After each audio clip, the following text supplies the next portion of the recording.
আসসালামু আলাইকুম। সবাইকে রেটিনা পরিবারের পক্ষ থেকে আন্তরিক শুভেচ্ছা এবং অভিনন্দন জানাচ্ছি। তোমরা আজকে আমাদের ক্লাসটা হবে টু ওয়ে কমিউনিকেশন, হ্যাঁ? তোমরা ইনশাআল্লাহ একটু আমি যে প্রশ্নগুলো করব, তোমরা সবাই একটু চ্যাট বক্সে বা কমেন্ট বক্সে একটু রিপ্লাই দিবে, ঠিক আছে? তো আজকে আমরা যেই চ্যাপ্টারটি পড়াবো উদ্ভিদ শারীরতত্ত্ব। তো দেখো এই অধ্যায়টি তোমাদের জন্য খুবই গুরুত্বপূর্ণ একটা অধ্যায় এবং সবথেকে কঠিন অধ্যায়, তাই না? ইফতেখার, সবথেকে কঠিন অধ্যায়। এই অধ্যায়টি আমাদের বেছে নেওয়ার প্রথমে তোমাদের ফ্রি ক্লাসে এই অধ্যায়টি বেছে নেওয়ার কারণ হলো এই অধ্যায়টি সবথেকে গুরুত্বপূর্ণ। তোমরা কি জানো মেডিকেল ভর্তি পরীক্ষায় প্রত্যেক বছর এই অধ্যায় থেকে প্রশ্ন থাকাই, এক্সেপশনাল কয়েকটা সাল ছাড়া। এবং এমনও দেখা গেছে এই অধ্যায় থেকে প্রায় প্রায় ৫টা ৭টা প্রশ্ন আসছে, এমনও দেখা গেছে। কিন্তু এই অধ্যায়টা এমন একটা অধ্যায় যে অধ্যায়টা পড়তে গেলে তোমার জীবনটা হেল হয়ে যায়, তাই না রে? যে তোমরা একাডেমিকেই এই অধ্যায়টা পড়তে গেলে তোমাদের জীবনটা কি নরক হয়ে গেছে না, এরকম এরকম হেল হয়ে গেছে। তাহলে আমরা একটু মনে রাখবো যে এই অধ্যায়ের বা উদ্ভিদ শারীরতত্ত্বের জনক হলো স্টিফেন হেলস, ঠিক আছে? এভাবে মনে রাখবা যে উদ্ভিদ শারীরতত্ত্বের জনক স্টিফেন হেলস। তাহলে এই অধ্যায়টা পড়তে যে আমার জীবনটা কি হয়ে যায়, হেল হয়ে যায়। ওকে, তাহলে উদ্ভিদ শারীরতত্ত্ব, তাই না? তার আগে আমি এই অধ্যায়ে আজকে আমরা কি পড়বো সেটা একটু ব্যাখ্যা করি। জাস্ট আমরা শুধু পড়বো উদ্ভিদ খনিজ লবণ পরিশোষণ এবং প্রষেদন, এবং এই প্রষেদনের সাথে কিভাবে পাতার গঠনটা কেমন, ঠিক আছে, পাতা সম্পর্কে সব পড়বো এবং এর পাশাপাশি আমরা পত্রবন্ধ সম্পর্কে সবকিছু পড়বো। তার আগে তোমরা একটু অ্যান্সার করো তো আমাকে, আমি যে প্রশ্নটি করছি একটু উত্তর দাও। বলো তো উদ্ভিদ কতটি মৌল খাইতে পারে? বলো, আমি তোমাদের বই থেকে পরে দেখিয়ে দিব। বলো তো উদ্ভিদ কতটি মৌল খাইতে পারে? এই যে ম্যাক্সিমাম সবাই লেখছে 17টা, ম্যাক্সিমামই ভুল অ্যান্সার দিচ্ছ, ঠিক আছে? আমাদের বিভিন্ন বইয়ের তথ্য অনুসারে বিভিন্ন মনীষীগণ যেসব কথা বলে গেছেন সেই তথ্য অনুসারে উদ্ভিদ 57টা মৌল খাইতে পারে, 57টা মৌল গ্রহণ করতে পারে, তাই না? এটা অন্য বইয়ের তথ্য, আলিম স্যারের বইয়ের তথ্য। তাহলে তোমরা এতদিন পড়ছো ঠিকই, কিন্তু একটু গুরুত্ব সহকারে পড়া নাই। হ্যাঁ, এই 57টার ভিতর 17টা এই উদ্ভিদের জীবন চক্রের জন্য, ঠিক আছে, অবশ্যই লাগবেই। মানে এই 17টা ছাড়া উদ্ভিদ তার জীবন চক্র সম্পন্ন করতে পারবে না। এই জন্য এই 17টাকে বলা হয় অত্যাবশ্যকীয় উপাদান। তাহলে বলো তো আমাদের অত্যাবশ্যকীয় উপাদান কয়টা? উদ্ভিদের জন্য অত্যাবশ্যকীয় মৌল কয়টা? 17টা। Nusrat, very good. তাহলে দেখো ভাইয়া, এই এরকম সহজ প্রশ্ন পরীক্ষা আসবে যে অত্যাবশ্যকীয় মৌল কয়টা, এটা পরীক্ষা আসলে তুমি ভুলে যাবা, ঠিক আছে? দেখো তোমরা যারা এই যে সেকেন্ড টাইমার, যারা এখন আমি এই ক্লাসটা মেনলি আছে সেকেন্ড টাইমারদের জন্য, তোমরা ফার্স্ট টাইমে দেখো একদম সহজ সহজ প্রশ্ন আসছে। তুমি মেডিকেলে দেখবা ভাইয়া এমন কোনো প্রশ্ন নাই যেটা তুমি পারো না, সব ইজি ইজি প্রশ্ন, তারপরে তুমি ভুলে যাবা। কারণ কি? কারণ পরীক্ষার হলে তোমার হার্টবিটটা বেড়ে যাবে। তোমার হার্টবিটটা বাড়তে বাড়তে বাড়তে বাড়তে হয়ে যাবে কত? 100 থেকে 110, ঘাস ফড়িং এর সমান, তাই না? এই জন্য পরীক্ষার হলে তুমি ইজি জিনিসও ভুলে যাও। আর মানুষ যখন কিনা ভয় পায় তখন তার সিম্প্যাথেটিক নার্ভের অ্যাক্টিভিটি বেড়ে যায়, ফলে কি হয় ভাইয়া? তার সবকিছু বেড়ে যায়, হার্টবিটটাও বেড়ে যায়, তখন ইজি জিনিসও ভুলে যায়। তাহলে আজকে আমরা ক্লাসে শিখবো যে প্রশ্নই আসুক, যেখান থেকে আসুক, মেডিকেল স্ট্যান্ডার্ড, আজকে আমরা মেডিকেলে কি টাইপের প্রশ্ন হয় মেনলি সেই স্টাইলে তোমাদেরকে পড়াবো আজকের অধ্যায়টা, ঠিক আছে? তাহলে আমরা শিখলাম এই 57টি উপাদান উদ্ভিদ খাইতে পারে, তার ভিতরে 17টি উপাদান অত্যাবশ্যকীয়। এই যে আমাদের 17টি মৌল, এভাবে সে মৌল হিসেবে খায়। এখন বলতো এই যে উদ্ভিদ আসলে এই যে মৌলগুলো সোডিয়াম বা ক্লোরাইড, এগুলো তো লবণ, তাই না? এই লবণ, তো এই লবণ বা পটাশিয়াম ক্লোরাইড বা পটাশিয়াম নাইট্রেট, তো দেখো এখানে আমরা লিখছি, এখানে যে ছবিটা দেখতে পাচ্ছ এটা কি বলতো? এটা কি হিসেবে আছে বলতো? এটা হচ্ছে দানা হিসেবে আছে, দানা হিসেবে। হ্যাঁ, তো আমরা যে মানুষ, আমরা এই দানা হিসেবে খাই। উদ্ভিদ কি হিসেবে খাবে বলতো? উদ্ভিদ কি এই দানা হিসেবে খাইতে পারবে? বলো, উদ্ভিদ কি হিসেবে খাবে? প্রমা, ভেরি গুড। আয়ন হিসেবে খাবে। আয়ন, এটা মেডিকেল ভর্তি পরীক্ষার জন্য ইম্পর্টেন্ট, যে উদ্ভিদ কি হিসেবে এই মৌলগুলো শোষণ করে, তাহলে হিসেবে আয়ন হিসেবে, আয়ন হিসেবে, ঠিক আছে, আয়ন হিসেবে।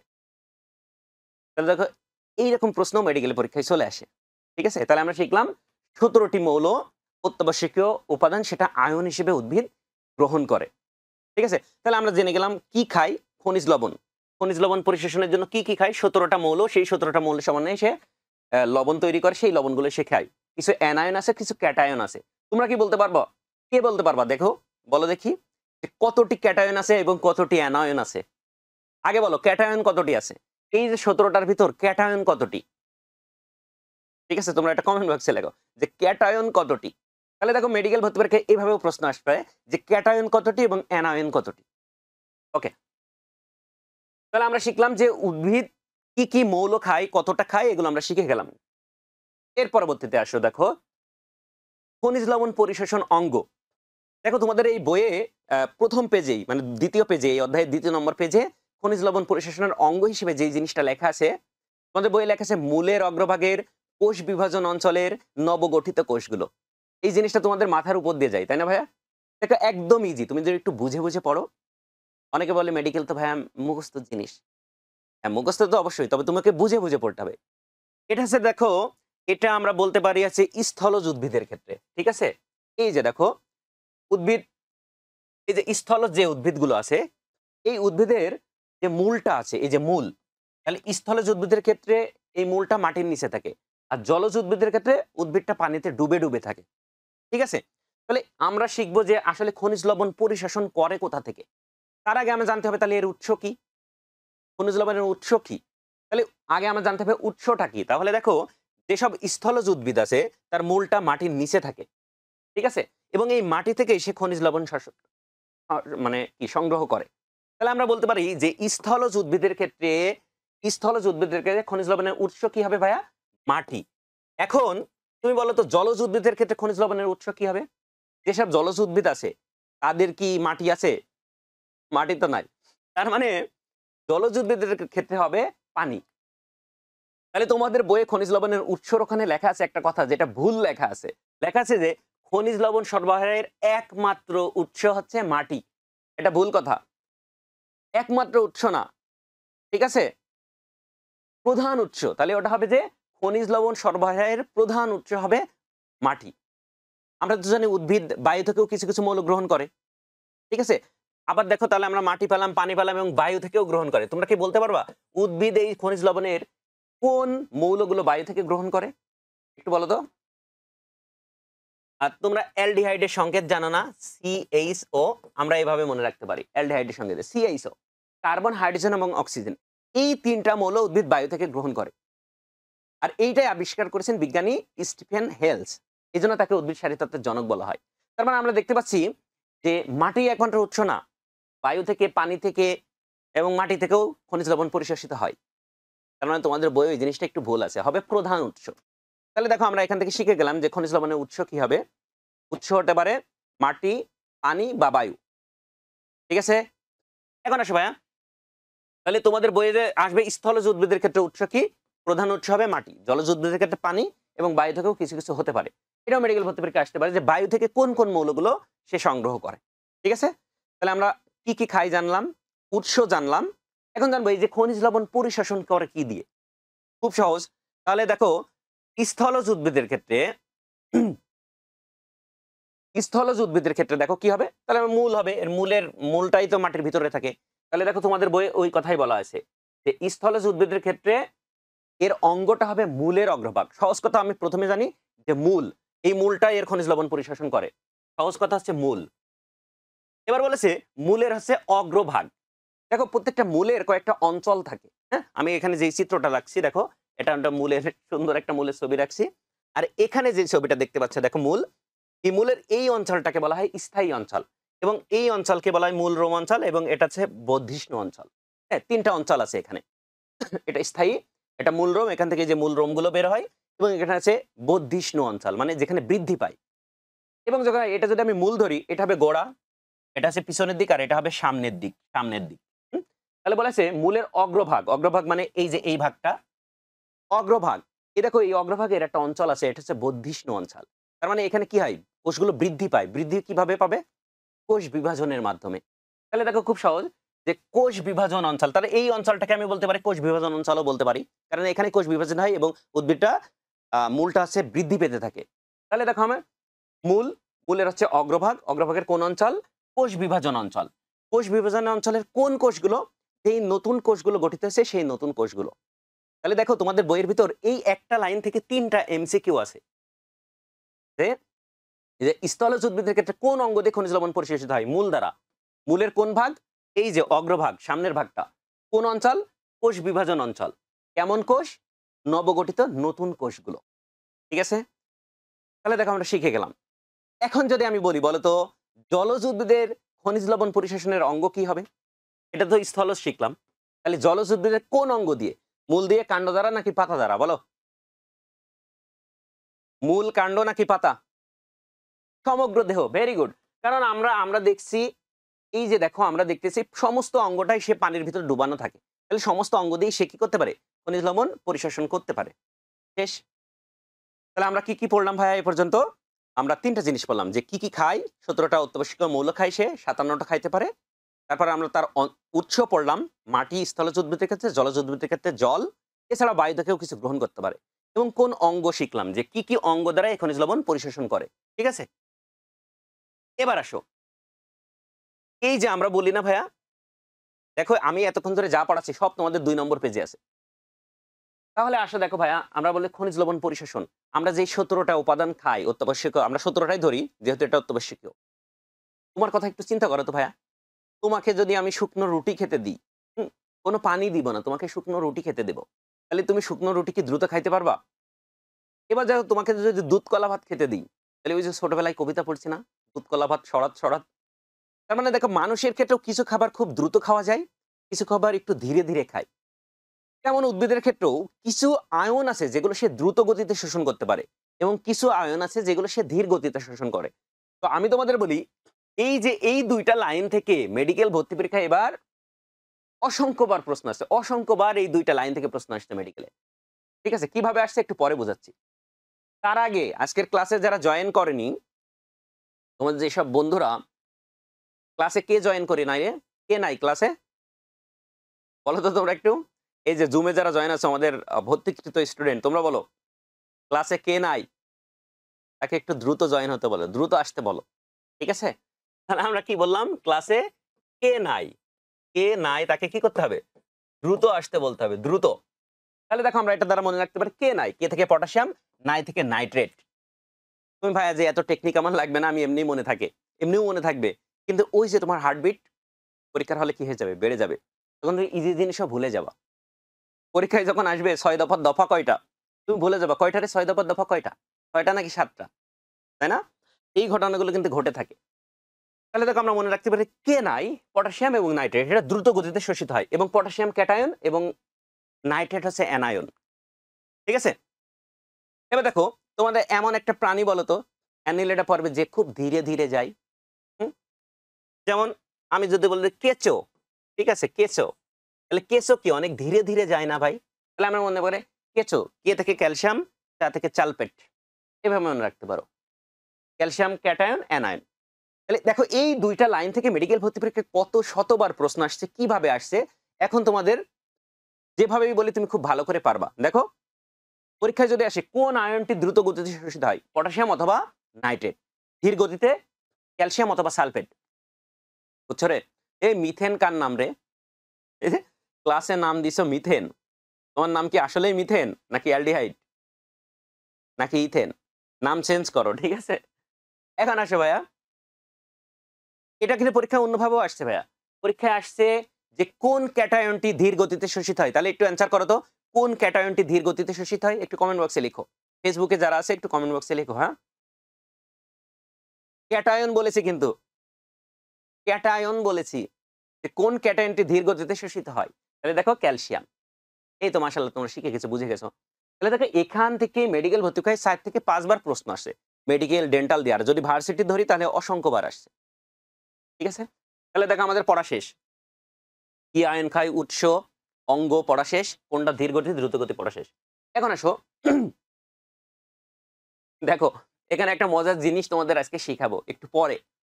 ঠিক আছে? এই যে অত্যাবশ্যকীয় উপাদান আমরা ১৭টা পড়লাম, যেটা যা জীবন চক্রের জন্য অবশ্যই লাগে। আর একাডেমিকে যেসব স্টুডেন্ট তোমরা দেখতেছো, এটা কিন্তু পরীক্ষায় তোমাদের সিকিউ প্রশ্ন আসতে পারে। যে এই ১৭টা উপাদানকে কেন অত্যাবশ্যকীয় বলা হয়? যেহেতু আমরা সিকিউ পড়াবো না, আমরা মেডিকেল স্ট্যান্ডার্ড পড়াচ্ছি। এভাবেই থাকি, হ্যাঁ? তো দেখো ম্যাক্রো মানে কি বলতো? ম্যাক্রো মানে কি? বেশি। এই ১৭টার ভিতর যেটা বেশি, বেশি লাগে সেটা হচ্ছে ম্যাক্রো। আর মাইক্রো মানে কি অল্প।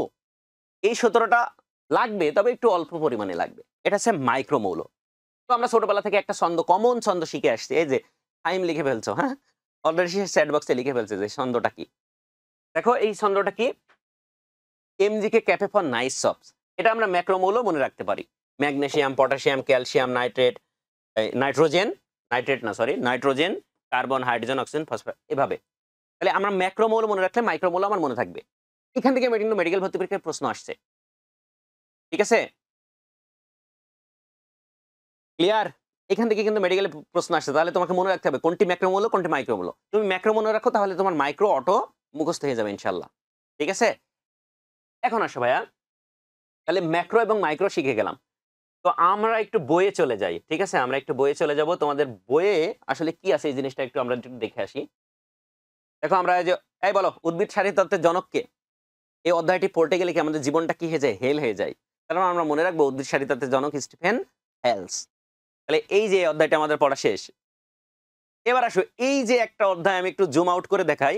এই যে একটা অধ্যায়, একটা পেজ, এই অধ্যায়ের এই যে একটা পেজ, এই পেজ থেকে মেডিকেল ভর্তি পরীক্ষা এখনো পর্যন্ত 17 থেকে 18 বার মেডিকেল ভর্তি পরীক্ষার প্রশ্ন আসছে। ঠিক আছে? আমি আপেক্ষিকতা তত্ত্ব অনুসারে বললাম আরকি। এতবার আসেনি, তুমি কাউন্ট করে দেখো, এই একটা পেজ থেকে প্রত্যেকটা লাইন থেকে প্রশ্ন আসছে। তাহলে দেখো আমি তোমাদের সব পড়িয়ে ফেলছি অলরেডি। এখানে যে লাইনগুলো আছে সব পড়ে। এখন তোমাকে প্রশ্ন করলেই তুমি পারবা। বলো, স্থলজ উদ্ভিদের প্রধান উৎস, খনিজ লবণের প্রধান উৎস কি? মাটি। এই তো মাশাআল্লাহ। সঠিক অ্যান্সার দিচ্ছ তোমরা। একটু কঠিন প্রশ্ন ধরি। কোন অ্যানায়নটি দ্রুত গতিতে শোষিত হয়? কোন অ্যানায়নটি দ্রুত গতিতে শোষিত হয়? তাহলে দেখো তুমি এখন পড়া ছাড়াই পারতেছো। দেখছো এই অধ্যায়, এই যে ম্যাক্রোমৌল, মাইক্রোমৌল সব এখানে আছে। এখন দেখো তোমাদের ইন্টারে পড়া আরো সহজ ভাইয়া। আমরা যে বলি যে তুমি একটু এসএসসির কথা একটু চিন্তা করো তো। এসএসসিতে যে আমাদের 17টা উপাদান ছিল, এই 17টা উপাদানের কোনটার কি ব্যবহার সব মুখস্থ করা লাগছে। আর মেডিকেলে আমাদের হাসান স্যারের বইয়ে মাত্র দুইটার গুরুত্ব দিছে। যে এই যে 17টার এর ভেতরে ম্যাগনেসিয়ামের কাজ কি? ক্লোরোফিল অণু গঠন করে। তারপরে কিসের কাজ? ফসফরাসের কাজ কি? উদ্ভিদের পাতা ও ফুল ঝরে যায়। তোমাদের একটু কষ্ট করে আর 2টা বইয়ের তথ্য লাগবে। ঠিক আছে? সেগুলো আমি স্লাইড থেকে একটু পড়িয়ে দিচ্ছি। ঠিক আছে? দেখো, এই যে দেখো, দেখো ম্যাগনেসিয়াম ক্লোরোফিল অণু গঠনের জন্য দায়ী। আমাদের কিন্তু এসএসসিতে 17টাই পড়ে আসছো। তোমাকে এইটা পড়তে হবে কিন্তু মেডিকেল পরীক্ষার জন্য ভেরি ইম্পোর্টেন্ট টপিকস এটা। 2 নম্বর প্রশ্ন, ফসফরাসের অভাবে পাতা ও ফুল ঝরে যায়। এগুলো মেডিকেল ভর্তি পরীক্ষায় আসছে। যে কোনটির অভাবে পাতা ও ফুল ঝরে যায়? একটু মনে রাখো, আমি একটু পরে কিন্তু পড়া ধরবো। হুম? এবার আসো নাইট্রোজেন, এটা তোমাদের বইয়ে নাই, অন্য বইয়ের তথ্য, যে নাইট্রোজেনের অভাবে কি হয়? ক্লোরোসিস ঘটে। হুম? এবার আসো বোরনের অভাবে কি হয়? যে ফুলের কুঁড়ি জন্ম ব্যাহত হয়। তাহলে কোনো উদ্ভিদের যদি বোরনের ঘাটতি দেখা দেয়, তাহলে তার মুকুলটি ধরবে না। যেন আমের মুকুল ঝরে পড়ে না? গ্রাম অঞ্চলে যে এখন তো আমের মৌসুম, আমের মুকুলটি কি ঝরে পড়ছে না? তো তোমরা যদি একটু বোরন দিয়ে দাও, তাহলে দেখবে এই আমের মুকুল ঝরে পড়বে না ইনশাল্লাহ। তাহলে দেখো আমরা শিখে গেলাম। এই যে 17টা উপাদানের বাইরেও আমরা বলছিলাম সে 57টা উপাদান খায়, তাই না? সেই 57টা উপাদানের ভিতর কিছু মৌল কিছু উদ্ভিদের জন্য খুবই উপকারী। যেমন, আচ্ছা তোমাদের পছন্দের খাবার কি বলো তো? কার কি পছন্দের খাবার একটু বলো? তোমাদের পছন্দের খাবার কি বলো? একটু লেখো। আইসক্রিম হলে আইসক্রিম, বার্গার হলে বার্গার। হুম? আমার তো কাচ্চি পছন্দ, পুরান ঢাকার লোকজন আমরা। তাই না? তোমাদের পছন্দ কি? তো দেখো, তোমাদের যেমন বিভিন্ন পছন্দের খাবার আছে, পাস্তা, বার্গার। একজন লিখছে বাঁশ, ভাইয়া আমার পছন্দের খাবার আছে বাঁশ। ঠিক আছে, এটাও ভালো জিনিস, খাও। বাঁশ কিন্তু খাওয়া যায়। বাঁশের কোড়লটা খাওয়া যায় কিন্তু, সমস্যা নাই। তো দেখো, আমাদের যেমন কিছু পছন্দের খাবার আছে, আমাদের উদ্ভিদের কিছু উদ্ভিদের কিছু পছন্দ খাবার আছে। সেগুলো কি? যেমন ঘাস। এই ঘাস বেটা, এর জন্য সিলিকন লাগেই। ঠিক আছে? এটা কিন্তু আমি টেকনিক শিখিয়ে দেবো। কিভাবে তুমি মনে রাখবে ভাই এত তথ্য? C4 উদ্ভিদ সোডিয়াম, ঠিক আছে? নাইট্রোজেন, কোবাল্ট এবং সামুদ্রিক চর্বি আয়োডিন। এটা পরীক্ষায় কিভাবে আসবে মেডিকেল ভর্তি পরীক্ষায়? ঘাসের জন্য উপকারী মৌল কোনটি? অথবা আসবে যে সামুদ্রিক শৈবালের জন্য উপকারী মৌল কোনগুলো? সে কোনগুলো সে খাইতে পছন্দ করে? যেটা ছাড়া সে মানে বাঁচবে না, এমন একটা অবস্থা। তো এটা আমরা সহজে টেকনিক হিসেবে দেখো ঘাস। ভয়াকার দন্তস্ব, লাস্টের অক্ষর কি স, স থেকে সিলিকন মনে রাখবো। C4, C4 সোডিয়ামে দেখো 4টা সূত্র, সি সোডিয়াম, সি সোডিয়াম সাউন্ডে মিল আছে। C4, 4 মানে 4টা বর্ণ আছে দেখো সোডিয়ামে, এভাবে মনে রাখতে পারি। এবার আসে দেখো লাস্টের দুইটা তোমার অটো মুখস্থ হয়ে গেছে। তুমি বোটানি এতবার পড়ছো সেই সায়েন্স নেওয়ার পর থেকে, যে সে আমরা কি শিখে আসছি, যে নাইট্রোজেন সংবন্ধন আমরা পড়ছিলাম, যে সিম জাতীয় উদ্ভিদের মূলে যে নাইট্রোজেন সংবন্ধন করে, নাইট্রোজেনকে যে জমা রাখে, এটার জন্য কোবাল্ট সাহায্য করে। এটা মনে রাখবা। তোমাদের একটা কেমিস্ট্রির প্রশ্ন ধরি, দেখি কি পারবা। বলো হ্যালোজেনের উৎস কি? হ্যালোজেনের উৎস কি? কে বলতে পারবা বলো?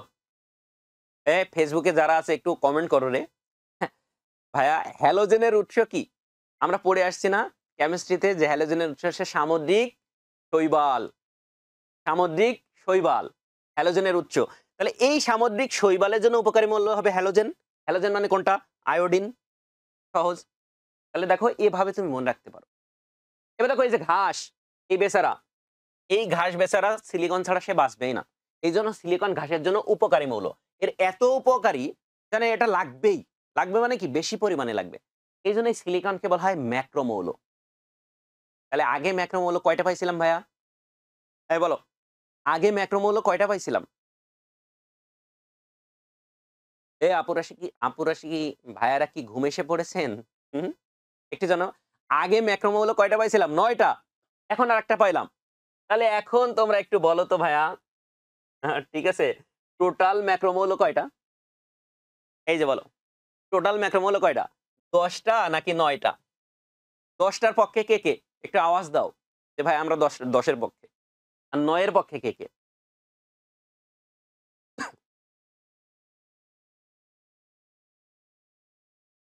ওকে। এখন পরীক্ষায় আসলে তোমরা কি দেখাবা? 9টা নাকি 10টা? পরীক্ষায় আসলে অবশ্যই 9 দাগাবা। অপশনে যদি 9 না থাকে তখন 10 দাগাবা। ক্লিয়ার? এরকম কিছু কনফিউশন প্রশ্ন থাকবে। প্রত্যেক বছরই বা ২-১ বছর পর এরকম কনফিউজিং কিছু প্রশ্ন তোমাদেরকে দিয়ে দিবে। এটা নিয়ে হেডেক নেওয়ার কিছু নাই। ঠিক আছে? তাহলে আমি ধরলাম 10টাই, আপাতত 10টা ধরলাম, আর এই পাশে ছিল 8টা। তাহলে টোটাল টোটাল উপাদান কয়টা হবে বলো? টোটাল উপাদান কয়টা হবে? 10টা পাইলাম এবং পরবর্তীতে 8টা পাইলাম। টোটাল কয়টা হবে? টোটাল হবে 17টা। পরীক্ষায় যদি অত্যাবশ্যক উপাদান কয়টা আছে ভুলেও 18টা দেয়া যাবে না। 17টাই হবে। তাহলে তোমাদের অবস্থা হয়েছে কি? যে ভাইয়া সবার উত্তর মিলে, আমার উত্তর মিলে না। ঠিক আছে? বাংলা সিনেমার একজন নায়ক ছিল। চিনো তোমরা? মারুফ, কাজী মারুফ, হ্যাঁ? তো ওর একটা কমন ডায়ালগ ছিল যে, "সবার উত্তর মেলে, আমার উত্তর মেলে না।" তো আমাদের এইরকম কিছু প্রশ্ন থাকবে যে সবার উত্তর মিলে যাবে, আমাদের উত্তর মিলবে না। এগুলো তোমার টেকনিক্যালি অ্যান্সার করতে হবে। এখন আসো ভাইয়া, তাহলে আমাদের ১ম পেজ পড়া শেষ। ১ম পেজ পড়া শেষ। আমরা একটু বইয়ে চলে যাই, হ্যাঁ? তাহলে এখানে যতগুলো জিনিস ছিল আমাদের সব পড়া শেষ। আমরা চলে আসবো খনিজ লবণ কি, কি খায়, কার কি মানে উপকারিতা, এটা আমরা পড়ছি।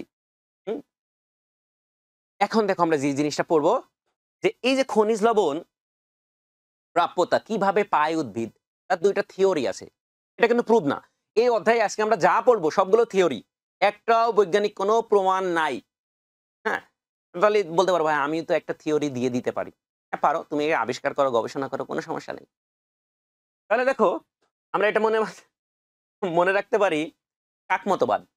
২টা মতবাদ আছে। মতবাদ কি এত বুঝানো তোমাদের কিছু নাই। একাডেমিক তোমরা বুঝে আসছো।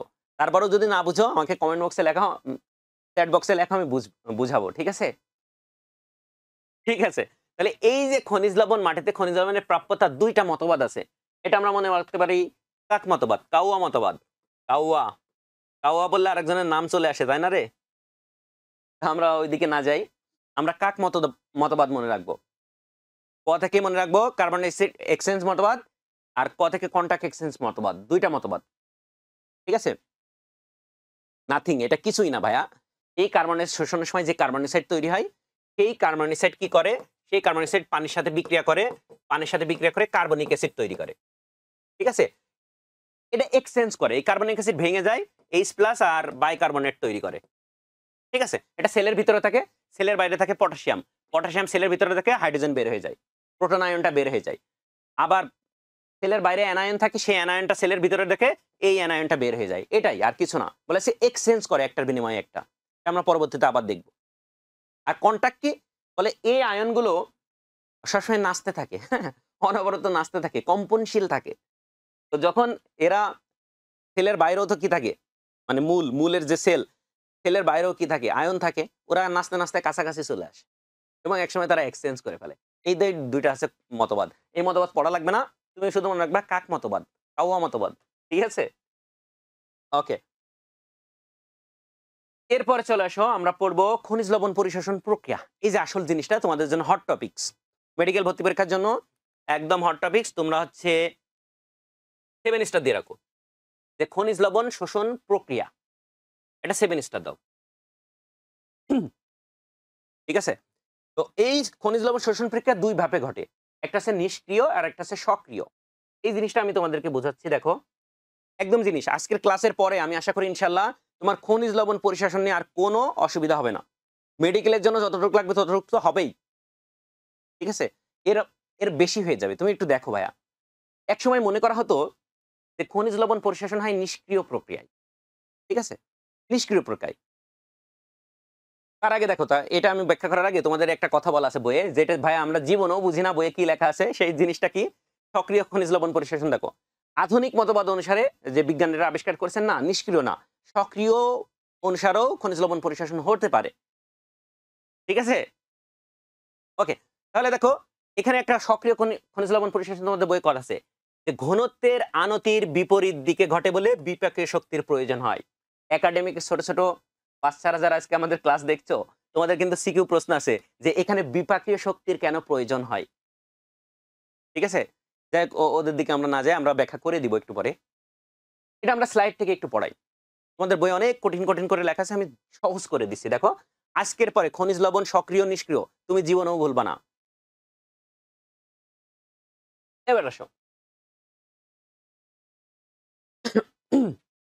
এই তার আগে একটা প্রশ্ন করি, বলো আজকে কয় তারিখ রে? আজকে কয় তারিখ? আজকে কয় তারিখে তোমাদের ক্লাস নিচ্ছি? 17ই মার্চ। ঠিক আছে, ওকে, 17ই মার্চ।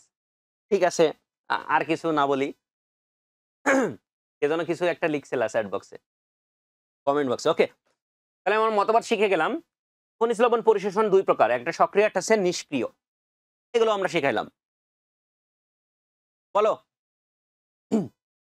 নিষ্ক্রিয় মানে কি? নিষ্ক্রিয় মানে কি? কোনো শক্তি লাগবে? কোনো শক্তি লাগবে না। নিষ্ক্রিয় মানে ব্যাপন প্রক্রিয়ায় ঘটে। ব্যাপন প্রক্রিয়ায় কি ঘটে? যে যেখানে বেশি ঘনত্ব আছে সেখান থেকে কম ঘনত্বের দিকে যায়, এটা তোমরা জানো। আর সক্রিয় কি? তোমরা বলেছে ঘনত্বের আনতির বিপরীত দিকে ঘটে। এই জিনিসটা কি?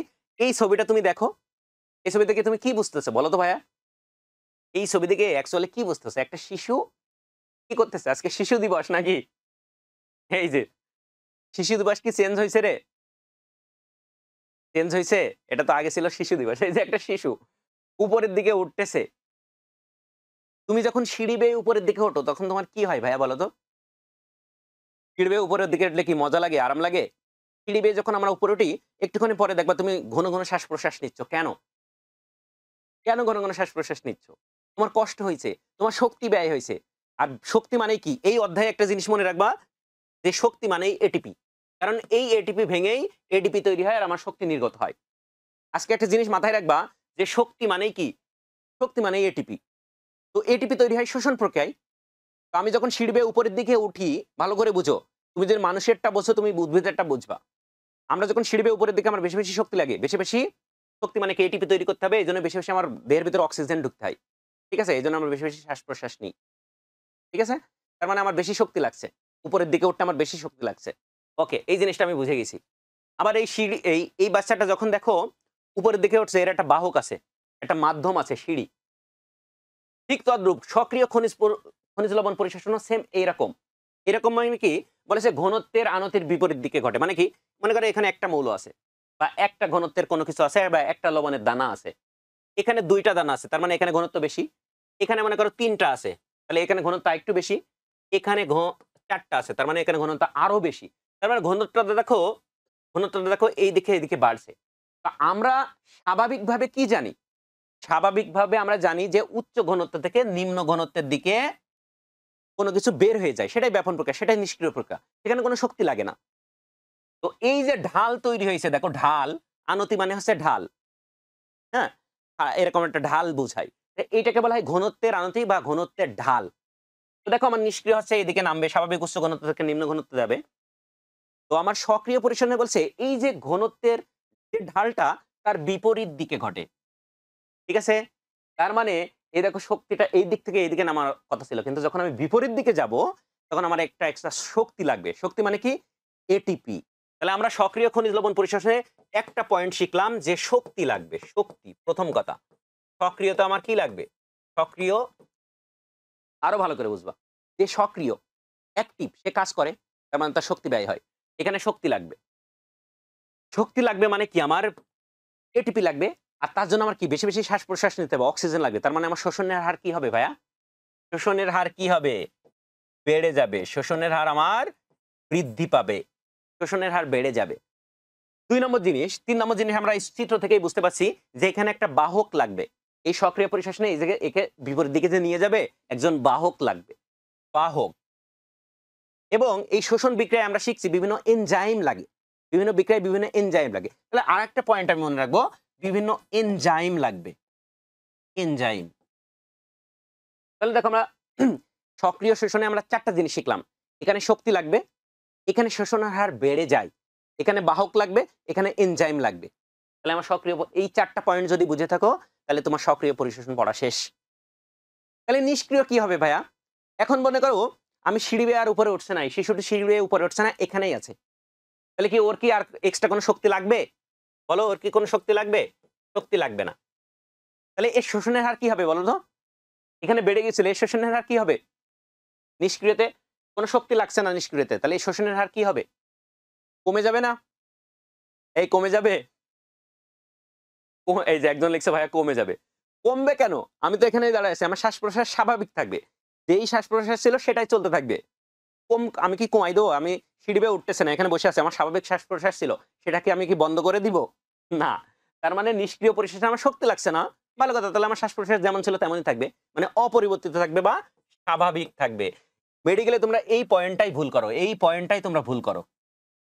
পরীক্ষায় যখন দিয়ে দেই যে সক্রিয় পরিশোষণ সম্পর্কে বা নিষ্ক্রিয় পরিশোষণ সম্পর্কে নিচের কোনটি সঠিক নয়, তোমরা নিষ্ক্রিয়তে শোষণের হার কমিয়ে দাও। কমবে কেন? ঠিক আছে। আশা করি বুঝতে পারছো। এই তো মাশাআল্লাহ। এখানে কোনো বাহক লাগবে না, এখানে কোনো এনজাইম লাগবে না। ঠিক আছে? এখানে আরেকটা জিনিস মনে রাখবা যে এই সক্রিয় পরিশোষণে অ্যানায়ন আর যে ক্যাটায়ন আছে, তারা একই সাথে পরিবাহিত হবে। ঠিক আছে? তাহলে আমরা সক্রিয় পরিশোষণে 4টা জিনিস শিখলাম যে এখানে শক্তি লাগবে, এখানে শোষণ বৃদ্ধি পাবে, শোষণের হার, বাহক লাগবে, এনজাইম লাগবে। এ পর্যন্ত ক্লিয়ার সবাই? ঘুম লাগছে? হুম? এখন তোমরা সেকেন্ড টাইমার। এই যে এই কথাটা তোমাদের ১ বছর ধরে শুনতে হবে, ভাইয়া আমরা সেকেন্ড টাইমার। সুতরাং এই ১টা বছর তোমাকে কঠোর পরিশ্রম করতে হবে। অনেক বোরিং ক্লাসগুলো তোমাকে আত্মস্থ করতে হবে। যখন পড়তে ভালো লাগবে না, তখন তুমি এই কথাটা চিন্তা করবা যে আ আমি যেই সময়টা ফাঁকি দিচ্ছি এই যে ক্লাসে, ওই ৫৩৮০ জনের মেডিকেলে সিট কতটা? ৫৩৮০। তো ওই ৫৩৮০ জনের কেউ না কেউ মনোযোগ দিয়ে ক্লাস করছে। আর আল্লাহ বলেছেন, "তুমি রেজাল্টের দিকে তাকিও না।" ঠিক আছে? তুমি ইফোর্ট দাও, রেজাল্টের দায়িত্ব আমার। এই কথাটা আমি প্রত্যেক ক্লাসে বলি। তোমার যে চান্স হয়নি, তোমার যে বন্ধুটার চান্স হয়েছে, তার মানে সে তোমার থেকে একটু হলেও বেশি পড়েছে। এমন অনেকে আছে, দেখো যে তোমার থেকে স্কুল লেভেলে তুমি যাকে গুনতাই না, হ্যাঁ? যাকে পাত্তাই দিতে না, সে মেডিকেলে চান্স হয়ে গেছে, তোমার সেই বন্ধুটি তোমার হয়নি। এখন তুমি বলতেছো, "ভাইয়া আমি তো ওর থেকে অনেক ভালো লেখাপড়াই, ওর থেকে ব্রিলিয়ান্ট ছিলাম, আমার রোল ১ ছিল, ওর রোল ১০ ছিল, কিন্তু ও চান্স হয়ে গেছে, আমার হয়নি।" কারণ এই যে অ্যাডমিশনের যে সময়টায় ও তোমার থেকে বেশি পড়ছে ১ ঘন্টা হলেও। আল্লাহ অবশ্যই ন্যায় বিচারক। আল্লাহ প্রত্যেকটা মোমেন্টের হিসাব তোমার নিবে। ঠিক আছে? এজন্য বেশি কি করতে হবে? বেশি পরিশ্রম করতে হবে। এই যে সেকেন্ড টাইম তোমাদের হতাশা চলে আসে যে, "ভাই আমি কি করব? আমার তো কোথাও চান্স হলো না।" আরে ভাই এত হতাশার দরকার নাই। ঠিক আছে? তুমি কি করবা? তুমি এই কথাটা মনে করে রাখবা, আল্লাহর এই কথাটা স্মরণ করবা যে আমার কাজ হচ্ছে পরিশ্রম করা, রেজাল্ট দেওয়ার দায়িত্ব আল্লাহর। আল্লাহ তোমাকে দিবেই, ভালো কিছু দিবেই, রেজাল্টের দিকে তাকাবা না। ঠিক আছে? তাহলে সক্রিয় খনিজ লবণ পরিশোষণ, নিষ্ক্রিয় আমরা একটু শিখে গেলাম। তাহলে আমরা একটু এখান থেকে একটু পার্থক্যগুলো একটু দেখে নিই যে বিপাকে, এই বলো, সক্রিয়তে বিপাকে শক্তি লাগে, নিষ্ক্রিয়তে লাগে না। এখানে শোষণের হার বৃদ্ধি পায়, এখানে স্বাভাবিক থাকে। এখানে ক্যাটায়ন অ্যানায়ন একই সাথে পরিশোষিত হয়। Very very important, very very important topics. এখানে বাহক লাগে, এখানে লাগে না। এখানে এনজাইম লাগে, এখানে এনজাইম লাগে না। সহজ সিস্টেম। তাহলে তুমি যদি সক্রিয় আর নিষ্ক্রিয় পারো, তাহলে তোমার আর একটা পার্থক্য পড়া হয়ে যাচ্ছে। দেখো ভাইয়া, কি মজার এই জিনিসগুলো। পানি, পানি কি ব্যাপন প্রক্রিয়ায় পরিশোষিত হয় না? তার মানে পানি হচ্ছে নিষ্ক্রিয়। আর খনিজ লবণ কি? সক্রিয়। তাহলে পানি আর খনিজ লবণ পরিশোষণের যে পার্থক্য, সক্রিয় আর নিষ্ক্রিয়েরও সেম পার্থক্য, একই জিনিস। তাহলে এটা এক্সট্রা করে তোমাদের বইয়ে পড়ার দরকার নাই। এখন আসো ভাইয়া, আমি গুরুত্বপূর্ণ যেই জিনিসটা পড়াবো, সক্রিয় খনিজ লবণ পরিশোষণ আর নিষ্ক্রিয় পরে পড়াবো। আমি বললাম না, এই অধ্যায়ে আমরা যা পড়বো সব থিওরি, আর থিওরির কোনো প্রুফ নাই। ঠিক আছে? এই যে ৩ জন বিজ্ঞানী বা ৩ জন মনীষী বা ৩ জন মাওলানা ৩ রকম মতামত দিয়েছে। সক্রিয় খনিজ লবণ পরিশোষণ, লুন্ডেগড় মতবাদ, প্রোটন আয়ন কো-ট্রান্সপোর্ট, লেসিথিন। এই ৩টা মতবাদ অনুসারে আমরা একটু আগে যে ৪টা পয়েন্ট পড়লাম, সবাই এই ৪টা পয়েন্ট মানে যে এখানে শক্তি লাগবে, এখানে শোষণের হার বৃদ্ধি পায়, এখানে বাহক লাগবে, এখানে এনজাইম লাগবে। তাহলে পার্থক্যটা কোথায় ভাইয়া? পার্থক্যটা সরি, আচ্ছা, রোজার মাস তো গলা শুকিয়ে যাচ্ছে, তাই না ভাইয়া? তাহলে রোজা আছো তোমরা? রোজা আছো? যারা মুসলিম তারা কি রোজা আছো সবাই? ঠিক আছে। তাহলে দেখো ভাইয়া, লুন্ডেগড় বলেছে সবাই ওই ৪টা পয়েন্টের সাথে একমত। একমত না কোথায়? লুন্ডেগড় বলেছেন এখানে বাহক একজন লাগবে, এ বাহক আর এনজাইমে চেঞ্জ। তাহলে এই ৩টা মতবাদে পার্থক্য আছে বাহক প্লাস এনজাইম। ঠিক আছে? বাহক প্লাস এনজাইম, এই ২টা জিনিসে ৩ জন ভিন্ন মত পোষণ করেছেন। লুন্ডেগড় বলেছেন না, এখানে বাহক আছে সাইটোক্রোম, এই জন্য একে সাইটোক্রোম পাম্প বলা হয়। ঠিক আছে? আর এখানে এনজাইম আছে ডিহাইড্রোজিনেজ এনজাইম। তাহলে এই ২টা জিনিস তোমার ৩টা মতবাদ। দেখো পার্থক্য যেখানে, মতভেদ যেখানে, মেডিকেলে সেখান থেকেই প্রশ্ন আসবে।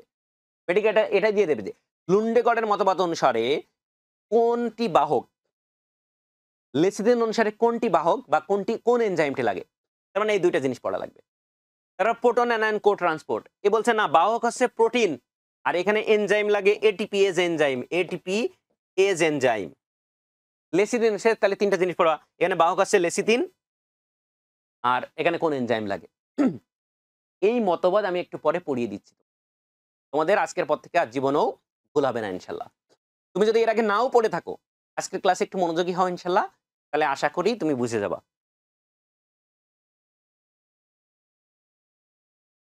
আচ্ছা, এটা আমরা একটু বই থেকে পড়াই, তাহলে তোমাদের জন্য সুবিধা হবে।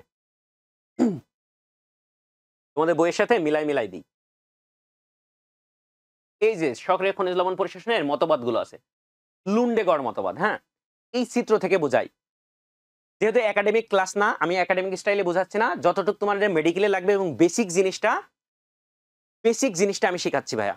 ঠিক আছে? একদম সহজ জিনিস, একদম ইজি জিনিসটা। দেখো ভাইয়া, সহজ কথা, এই জিনিসটা কি আসলে? এই জিনিসটা বোঝার জন্য, এটা আমার একটা গাছ, এটা ধরো একটা গাছ, এটা একটা গাছ, আর এইটা গাছের মূল, এটা গাছের মূল। ভালো করে চিন্তা করো, এটা গাছের মূল। তো আমার এই মূলের বাইরে থেকে ভিতরে প্রবেশ করবে, বাইরে থেকে ভিতরে আমার কি আসবে? আয়নগুলো আসবে। তাহলে আমি মূলটাকে কেটে আনি। এই যে এটা মূল, মনে করো এটা গাছ, এটা গাছের মূল। ঠিক আছে? আশা করি দেখতে পাচ্ছ। তো এই মূলের বাইরে থেকে ভিতরে, তো আমরা জানি যে কোষ প্রাচীর আছে সেটা ২ স্তর বিশিষ্ট। যখন এই লেয়ার দিয়ে ঢুকবে, এই পাশ দিয়ে ঢুকবে, তখন এরকম ২ স্তর বিশিষ্ট সেল মেমব্রেন থাকে, সেল মেমব্রেন। এই সেল মেমব্রেনের ভিতরে কিভাবে ঢুকে, এই যে ২টা এখানে বড় করে দেখাইছে, জুম করে দেখানো হয়েছে। এই জিনিসটা আজকে আমরা শিখব যে এই বাইরে থেকে কিভাবে ভিতরে আয়নগুলো ঢুকে। তো এটা সক্রিয় খনিজ লবণ পরিশোষণ, তার মানে এখানে শক্তি লাগবে। এখানে কি লাগবে ভাইয়া? এখানে শোষণের হার বেড়ে যাবে। পার্থক্য কোথায়? লুন্ডেগড়ের মধ্যে বাহক এবং এনজাইমের। এখন দেখো লুন্ডেগড়, এই মাওলানা সাহেব কি বলেছেন? এই মাওলানা সাহেব বলেছেন যে এখানে বাহক আছে সাইটোক্রোম, এই যে সাইটোক্রোম BCA, এটা একাডেমিকে এত কিছু ডিটেলস দরকার নেই, মেডিকেলের জন্য তুমি একটু বুঝো। তো এইটা হচ্ছে সাইটোক্রোম, এটা হচ্ছে বাহক। এরা কোলে করে একটা থেকে আরেকটায় কি করবে, কোনো কিছু বহন করবে।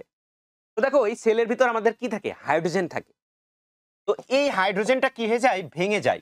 তাহলে ভাঙতে হলে একটা এনজাইম লাগবে, হাইড্রোজেন ভাঙবে মানে ডিহাইড্রোজেন হবে, তার মানে এর এনজাইম হবে ডিহাইড্রোজিনেজ এনজাইম। এই যে ডিহাইড্রোজিনেজ এনজাইম ভেঙে একটা প্রোটন তৈরি করবে এবং একটা ইলেকট্রন বের হয়ে যাবে। এই যে একটা ইলেকট্রন বের হলো, এই ইলেকট্রনটা সেলের ভিতর থেকে এই দিক থেকে এই দিকে প্রবাহিত হবে, বি থেকে সিতে যাবে, সি থেকে এতে আসবে। ঠিক আছে, এই দিকে আমার ইলেকট্রনরা প্রবাহিত হতে থাকবে। তো একটা করে যখন তুমি একটা সেনের একটা জিনিস চেষ্টা করো, এলিভেটরে উঠছো না, যে তুমি এখন তো ঈদের শপিং, তাই না? ঈদের শপিং করতে যে বসুন্ধরায় যাও তুমি, বা তোমার লোকাল যে মার্কেটগুলো আছে, দেখবে এলিভেটর যেগুলো আছে একদিক দিয়ে ওঠে আরেক দিক দিয়ে নামে। তো এটা মনে করো সেই সেন সিস্টেম, এই সাইটোক্রোমগুলো সেন সিস্টেম বা বাহক হিসেবে কাজ করে। এই দিক দিয়ে যখন ইলেকট্রনগুলো আসতে থাকে, এই সেলের ভিতর থেকে এই দিক দিয়ে অ্যানায়নগুলো প্রবেশ করতে থাকে, অ্যানায়ন প্রবেশ করতে থাকে, আর এই দিক দিয়ে ইলেকট্রন বের হতে থাকে। তো এই ইলেকট্রন এসে কি করবে, এখানে এই যে প্রোটনটাও এখানে চলে আসে, এই প্রোটনটা এসে ইলেকট্রনটা মিলে আর বাইরে থেকে অক্সিজেন আসে মিলে পানি তৈরি করে ফেলে। এগুলো আমার লাগবে না। আর মেডিকেলের জন্য যেই বেসিক জিনিসটা, সেটা কি, এখানে বাহক তাহলে কি পাচ্ছে, সাইটোক্রোম বাহক কি বহন করছে, ইলেকট্রন এবং অ্যানায়ন গুলো বহন করছে। আর এই বিক্রিয়া ঘটাতে আমার কোন এনজাইম লাগছে, ডিহাইড্রোজিনেজ এনজাইম। এটা বুঝছো, এটা হচ্ছে লুন্ডেগড়ের মতবাদ। এ পর্যন্ত বুঝছো সবাই?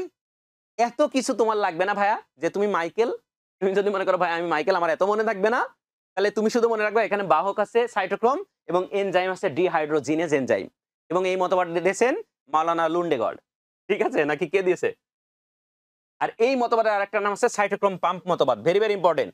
এটা কিন্তু পরীক্ষায় আসে যে এই মতবাদের আরেকটা নাম কি। ওকে, তার মানে আমাদের লুন্ডেগড়ের মতবাদ পড়া শেষ। এবার আসো প্রোটন অ্যানায়ন কো ট্রান্সপোর্ট। এটা খুবই মজার একটা মতবাদ, এটা সবাই বুঝবে তোমরা। ঠিক আছে, এটা খুবই একটা মজার, একটু খেয়াল করো তোমরা এতদিন। আচ্ছা, এতক্ষণ ধরে যা আমরা পড়াইছি একটু রিপিট করি তো, মনে আছে কিনা বলো। উদ্ভিদ টোটাল কতটা মৌল গ্রহণ করে, উদ্ভিদ টোটাল কতটা মৌল গ্রহণ করে?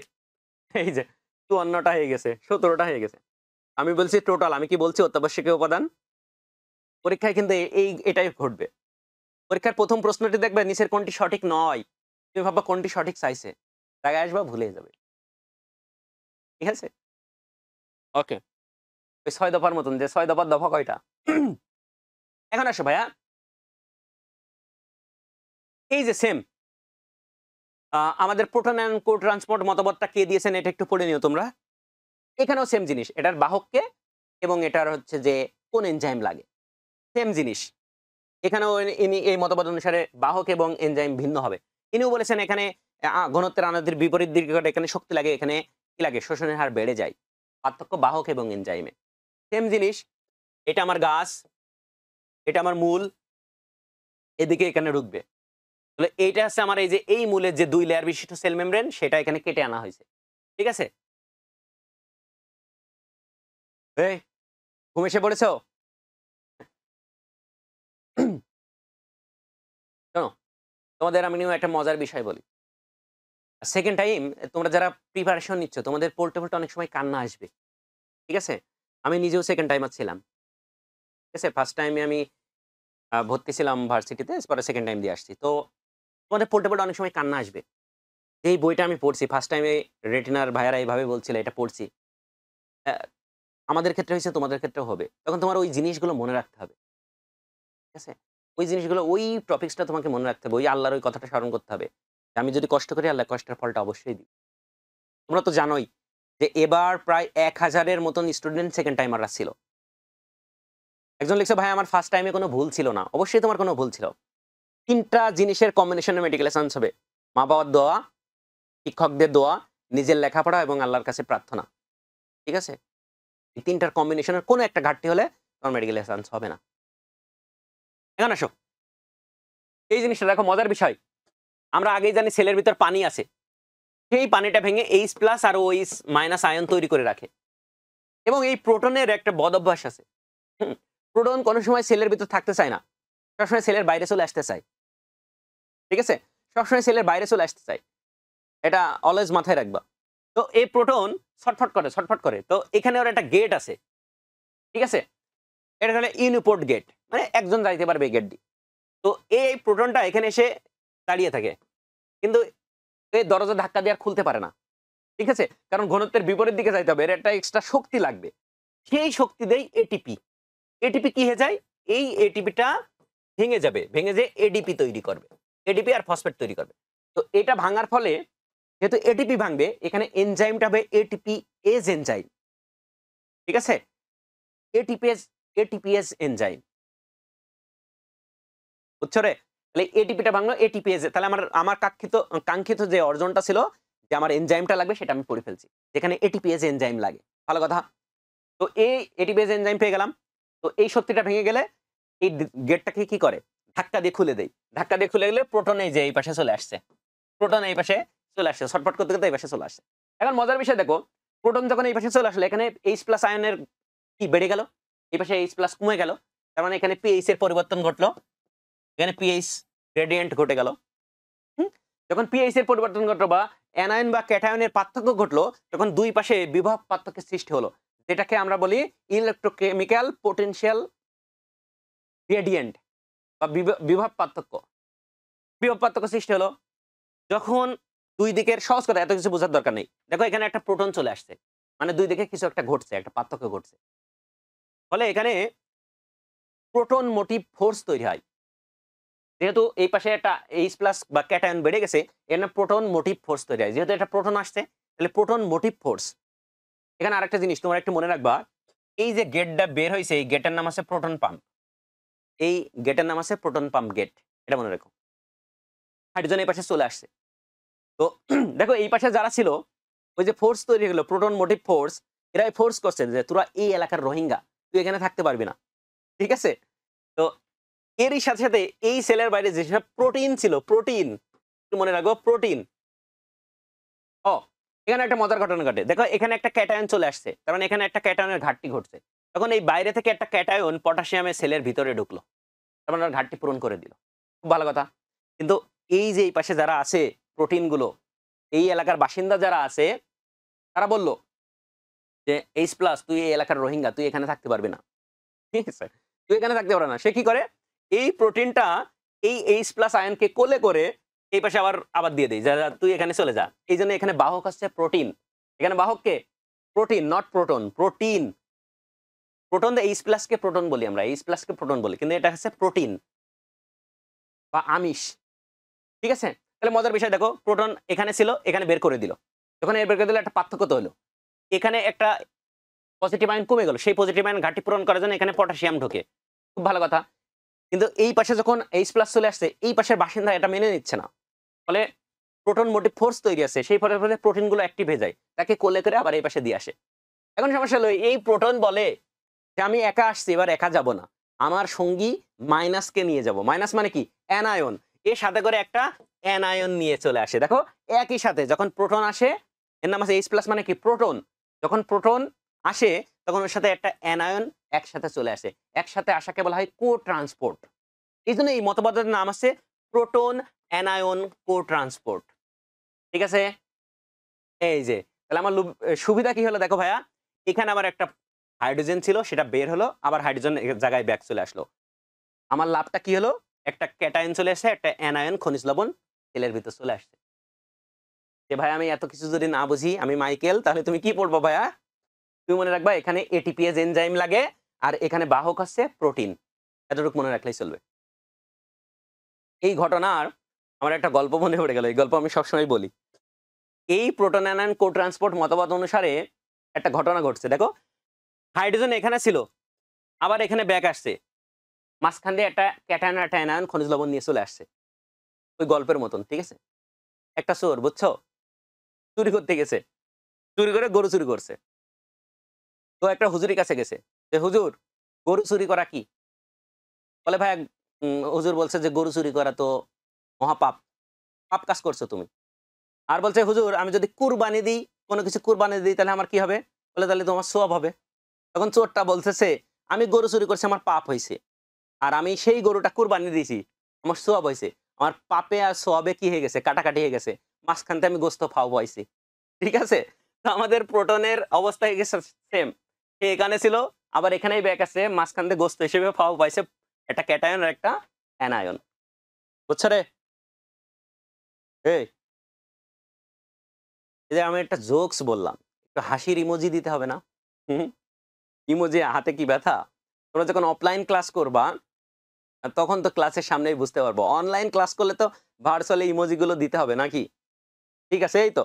ভালো লাগলে একটু লাভ রিঅ্যাক্ট দিতে হবে। তাহলে না বুঝবো যে না ঠিক আছে তোমরা ক্লাসে আসো। ঠিক আছে। একজন লিখছো, মাহি লিখছো ভাই আমি ফার্স্ট টাইম ইঞ্জিনিয়ারিং প্রিপারেশন নিছি, সেকেন্ড টাইম মেডিকেল পড়তে চাই। কোন সমস্যা নাই। এরকম হাজার, হাজার উদাহরণ আছে। সেকেন্ড টাইম হিউজ সময় পাবে তুমি। তুমি পড়তে থাকো ইনশাআল্লাহ হয়ে যাবে। সব বাদ দিয়ে সেকেন্ড টাইমের জন্য পড়তে থাকো যদি মেডিকেল পড়ার ইচ্ছা থাকে। ঠিক আছে।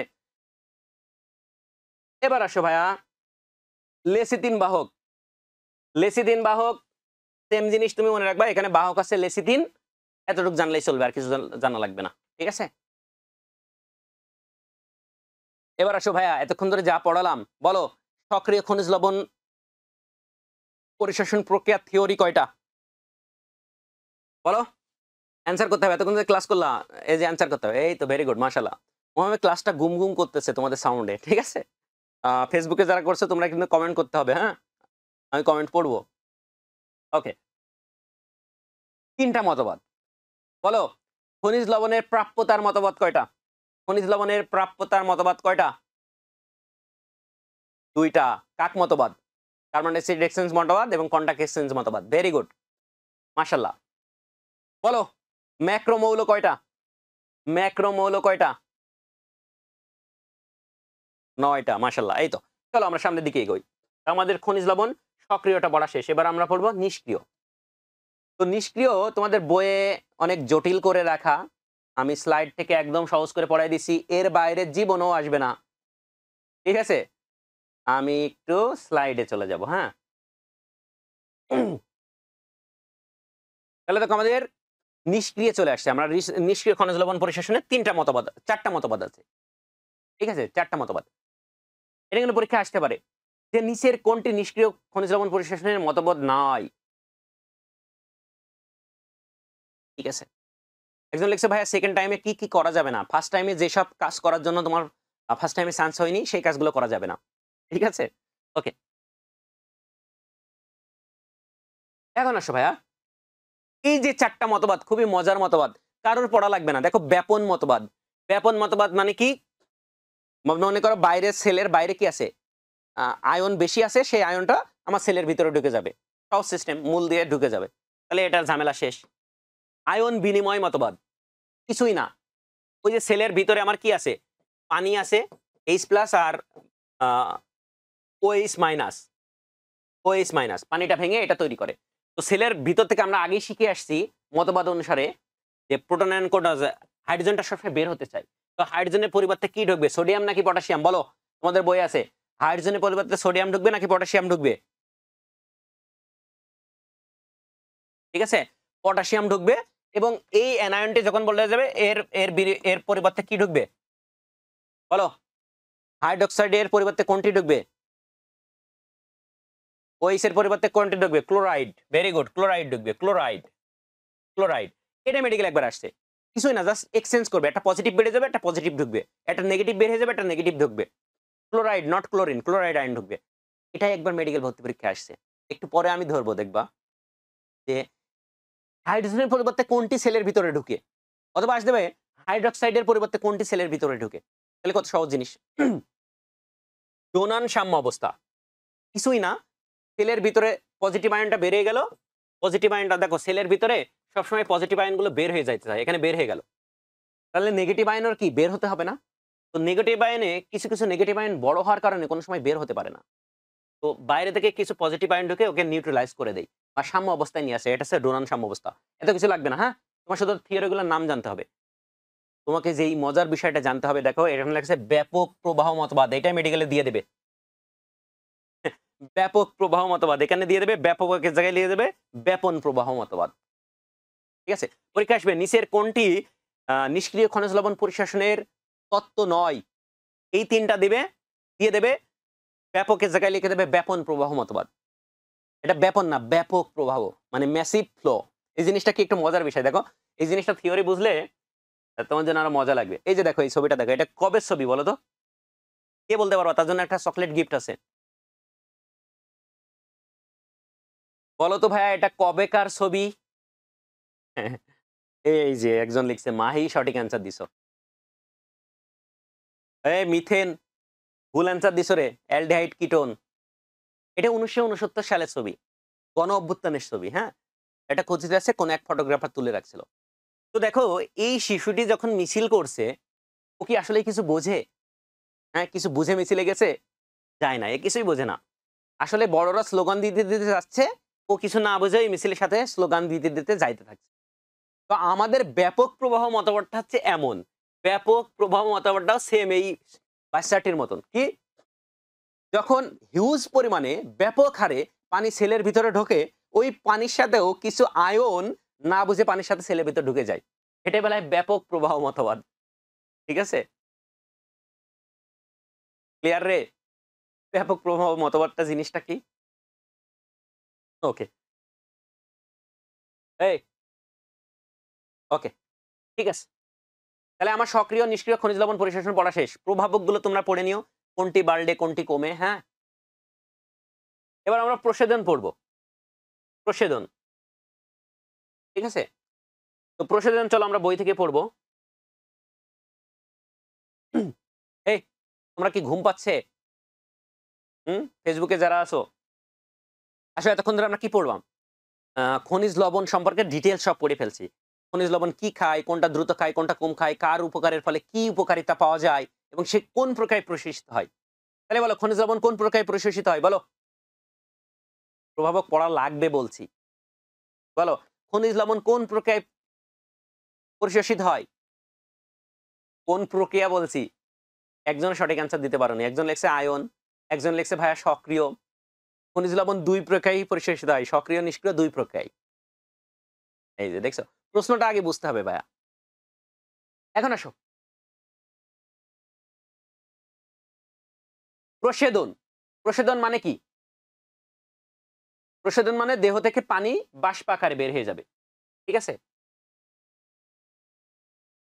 আচ্ছা, দেহ থেকে, উদ্ভিদের দেহ থেকে পানি বাষ্প আকারে ছাড়া তরল আকারেও বের হতে পারে। কিভাবে বলো তো? সক্রিয়, নিষ্ক্রিয় ২ টাই হবে। হ্যাঁ। এই যে একজন লেখছো কি? গ্যাটেশন বা গাটেশন। তাহলে দেখো, যেই প্রক্রিয়ায় উদ্ভিদের বাষ্প আকারে বের হয়ে যাবে বায়বীয় অঙ্গ থেকে, হ্যাঁ? মেইনলি পাতা থেকে বাষ্প আকারে, এটা ইম্পোর্টেন্ট। যদি তরল আকারে বের হয়, আচ্ছা তোমরা একটু বলো তো হিউম্যান বডি থেকে তরল আকারে কি কোন প্রক্রিয়ায় পানি বের হয়? হ্যাঁ? এই ইউরিনেশন বাদ, ইউরিন বাদ। আর কোন প্রক্রিয়ায় মানব দেহ থেকে তরল আকারে পানি বের হয়? ঘাম। এই তো। মানব দেহ থেকে কি বাষ্প আকারে বের হয় বলো তো? মানুষের কি প্রসাধন ঘটে? ঠিক আছে। মরুভূমি রোদের ঘটে নাকি? ওকে। তাহলে প্রসাধন একদম সহজ। প্রসাধনের ভিতর যেই টপিকসটা ইম্পোর্টেন্ট, দেখো এটা ডেন্টাল ভর্তি পরীক্ষায় একবার আসছে যে ৯৯% পানি বের হয়ে যায়। ১% পানি কাজে লাগে। তাহলে বলো তো এত পানি গ্রহণ করার কি দরকার? বলো। এর পানি যদি সব বেরই করে দেই, তাহলে এর পানি গ্রহণ করার কি দরকার? কেন বলো তো? পানি গ্রহণ করে কেন? কেউ বলতে পারছো না? ওই যে একটু আগে বললাম, পড়ে আসলাম যে ব্যাপক প্রবাহ মতবাদ, খনিজ লবণ কিছু চলে আসে এর সাথে। এজন্য এটা লাগে। এবং বিজ্ঞানী কার্টিস বলেছেন এই প্রশোধনকে বলেছেন প্রয়োজনীয় অমঙ্গল। হ্যাঁ, এটা ভালো, কিন্তু বেশি হওয়া আবার ভালো না। যেমন তোমার দেহ থেকে পানি বের হয়েছে, ডায়রিয়া হচ্ছে, ডায়রিয়া হয়েছে, একসময় তুমি কি হবা? নিস্তেজ হবা এবং একসময় মারা যাবা। তাই না? এইজন্য বলেছেন প্রয়োজনীয় অমঙ্গল। এবং এই প্রশোধনের হার নির্ণয় করা হয় গ্যালন পটোমিটারের সাহায্যে। এগুলো খুবই সহজ প্রশোধনের প্রকারভেদ। এবার আসলে প্রশোধনের আমরা প্রকারভেদ পড়বো। এটার জন্য মেডিকেল ভর্তি পরীক্ষায় দেখো তোমাদের একটা থিওরি দিই। একটু মনোযোগ দাও। তোমরা সেকেন্ড টাইমার কি, কি টপিকস বাদ দিবা না, সেই জিনিসটা আজকে পড়াবো। প্রশোধন ৩ প্রকার, এটা তোমরা ছোটবেলা থেকে পড়ে আসছো। পত্ররন্ধ্র পাতার মাধ্যমে হয়, এটা হচ্ছে ত্বকের মাধ্যমে হয় বা কিউটিকুলার, এটা হচ্ছে লেন্টিকুলার প্রশোধন। তোমাদের জন্য যেই ইম্পোর্টেন্ট যে পত্ররন্ধ্র প্রশোধন কোনটির মাধ্যমে, পাতা ছাড়াও কোনটির মাধ্যমে হতে পারে। আরেকটা ইম্পোর্টেন্ট, কত পার্সেন্ট হয়? আমাদের দেখো আজমল স্যারের বই লেখা ৯৫ থেকে ৯৮%। আলিম স্যারের বইয়ে আরেকটা তথ্য লেখা এবং আজিবুর স্যারের বইয়ে আরেকটা তথ্য লেখা, মাজেদে বানু আরেকটা লেখা। তোমাদের সবগুলোই পড়তে হবে। যেহেতু সেকেন্ড টাইমার কোনটা কোন মতবাদ সবগুলো পড়তে হবে ভাইয়া। বুঝছো? এখানে আসো এই। তাহলে আমার প্রশোধন পড়া শেষ, টাইপস পড়বা এবং কোনটার কি কাজ এতটুকু পড়বা। তোমাদের একটা প্রশ্ন করি, বলো। কোন প্রশোধনের ফলে উদ্ভিদের মৃত্যু ঘটতে পারে? তোমরা তো ফার্স্ট টাইম পড়ে আসছো, 2 বছর একাডেমিক পড়ছো, এবার বলো। এটা না পারলে মায়ের হবে। বলো। কোন প্রশোধনের ফলে উদ্ভিদের মৃত্যু ঘটতে পারে? একজন সঠিক অ্যান্সার দিছো, তামিম সুলতানা ঋষি। ঠিক আছে? কিউটিকলার প্রশোধনের মাধ্যমে। কারণ এই কিউটিকলটা সে বন্ধ করতে পারে না। হ্যাঁ? ফলে পানি একসময় বের হয়ে যায় এবং সে সময় নিস্তেজে মারা যায়। এটা যারা পারো না একটু দেখে নিও। আচ্ছা, একটা মজার জিনিস পড়াই, লেন্টিসেল। লেন্টিসেল চিনো তোমরা? হুম? তোমাদের একটা মজার কথা বলি, দাঁড়াও লেন্টিসেল আগে দেখাই। ঠিক আছে? এই ছবিটা একটু দেখো। এক্সট্রা বই কিনা লাগবে না। তোমাদের এক্সট্রা বইয়ের ইনফো গুলো আমরা রেটিনা ডাইজেস্টে দিয়ে দিব। ওইটার উপর আমরা ক্লাসেও দিব। এবং ক্লিয়ার কনসেপ্ট ক্লাস থাকবে তোমাদের। তোমাদের আমরা যেই টপিকসটা পড়াবো সেই টপিকসের উপর এলএমএস এ ক্লিয়ার কনসেপ্ট ক্লাস থাকবে এবং এক্সট্রা বইয়ের তথ্য থাকবে, তার পিডিএফ দেয়া তার পিডিএফ থাকবে না, সেটা তো তোমার ডাইজেস্টে আছেই। ওই এক্সট্রা ইনফোর উপর তোমার ক্লাস থাকবে। আরো কি থাকবে? আরো তোমার জিকে ইংলিশ অফলাইন ক্লাস হবে। এর পাশাপাশি অনলাইনে তোমার এলএমএস এর রেকর্ডেড ভিডিও থাকবে জিকে ইংলিশের উপর। তোমার যা লাগবে সবকিছু আমরা দিয়ে দেবো। কোনো টেনশন করো না।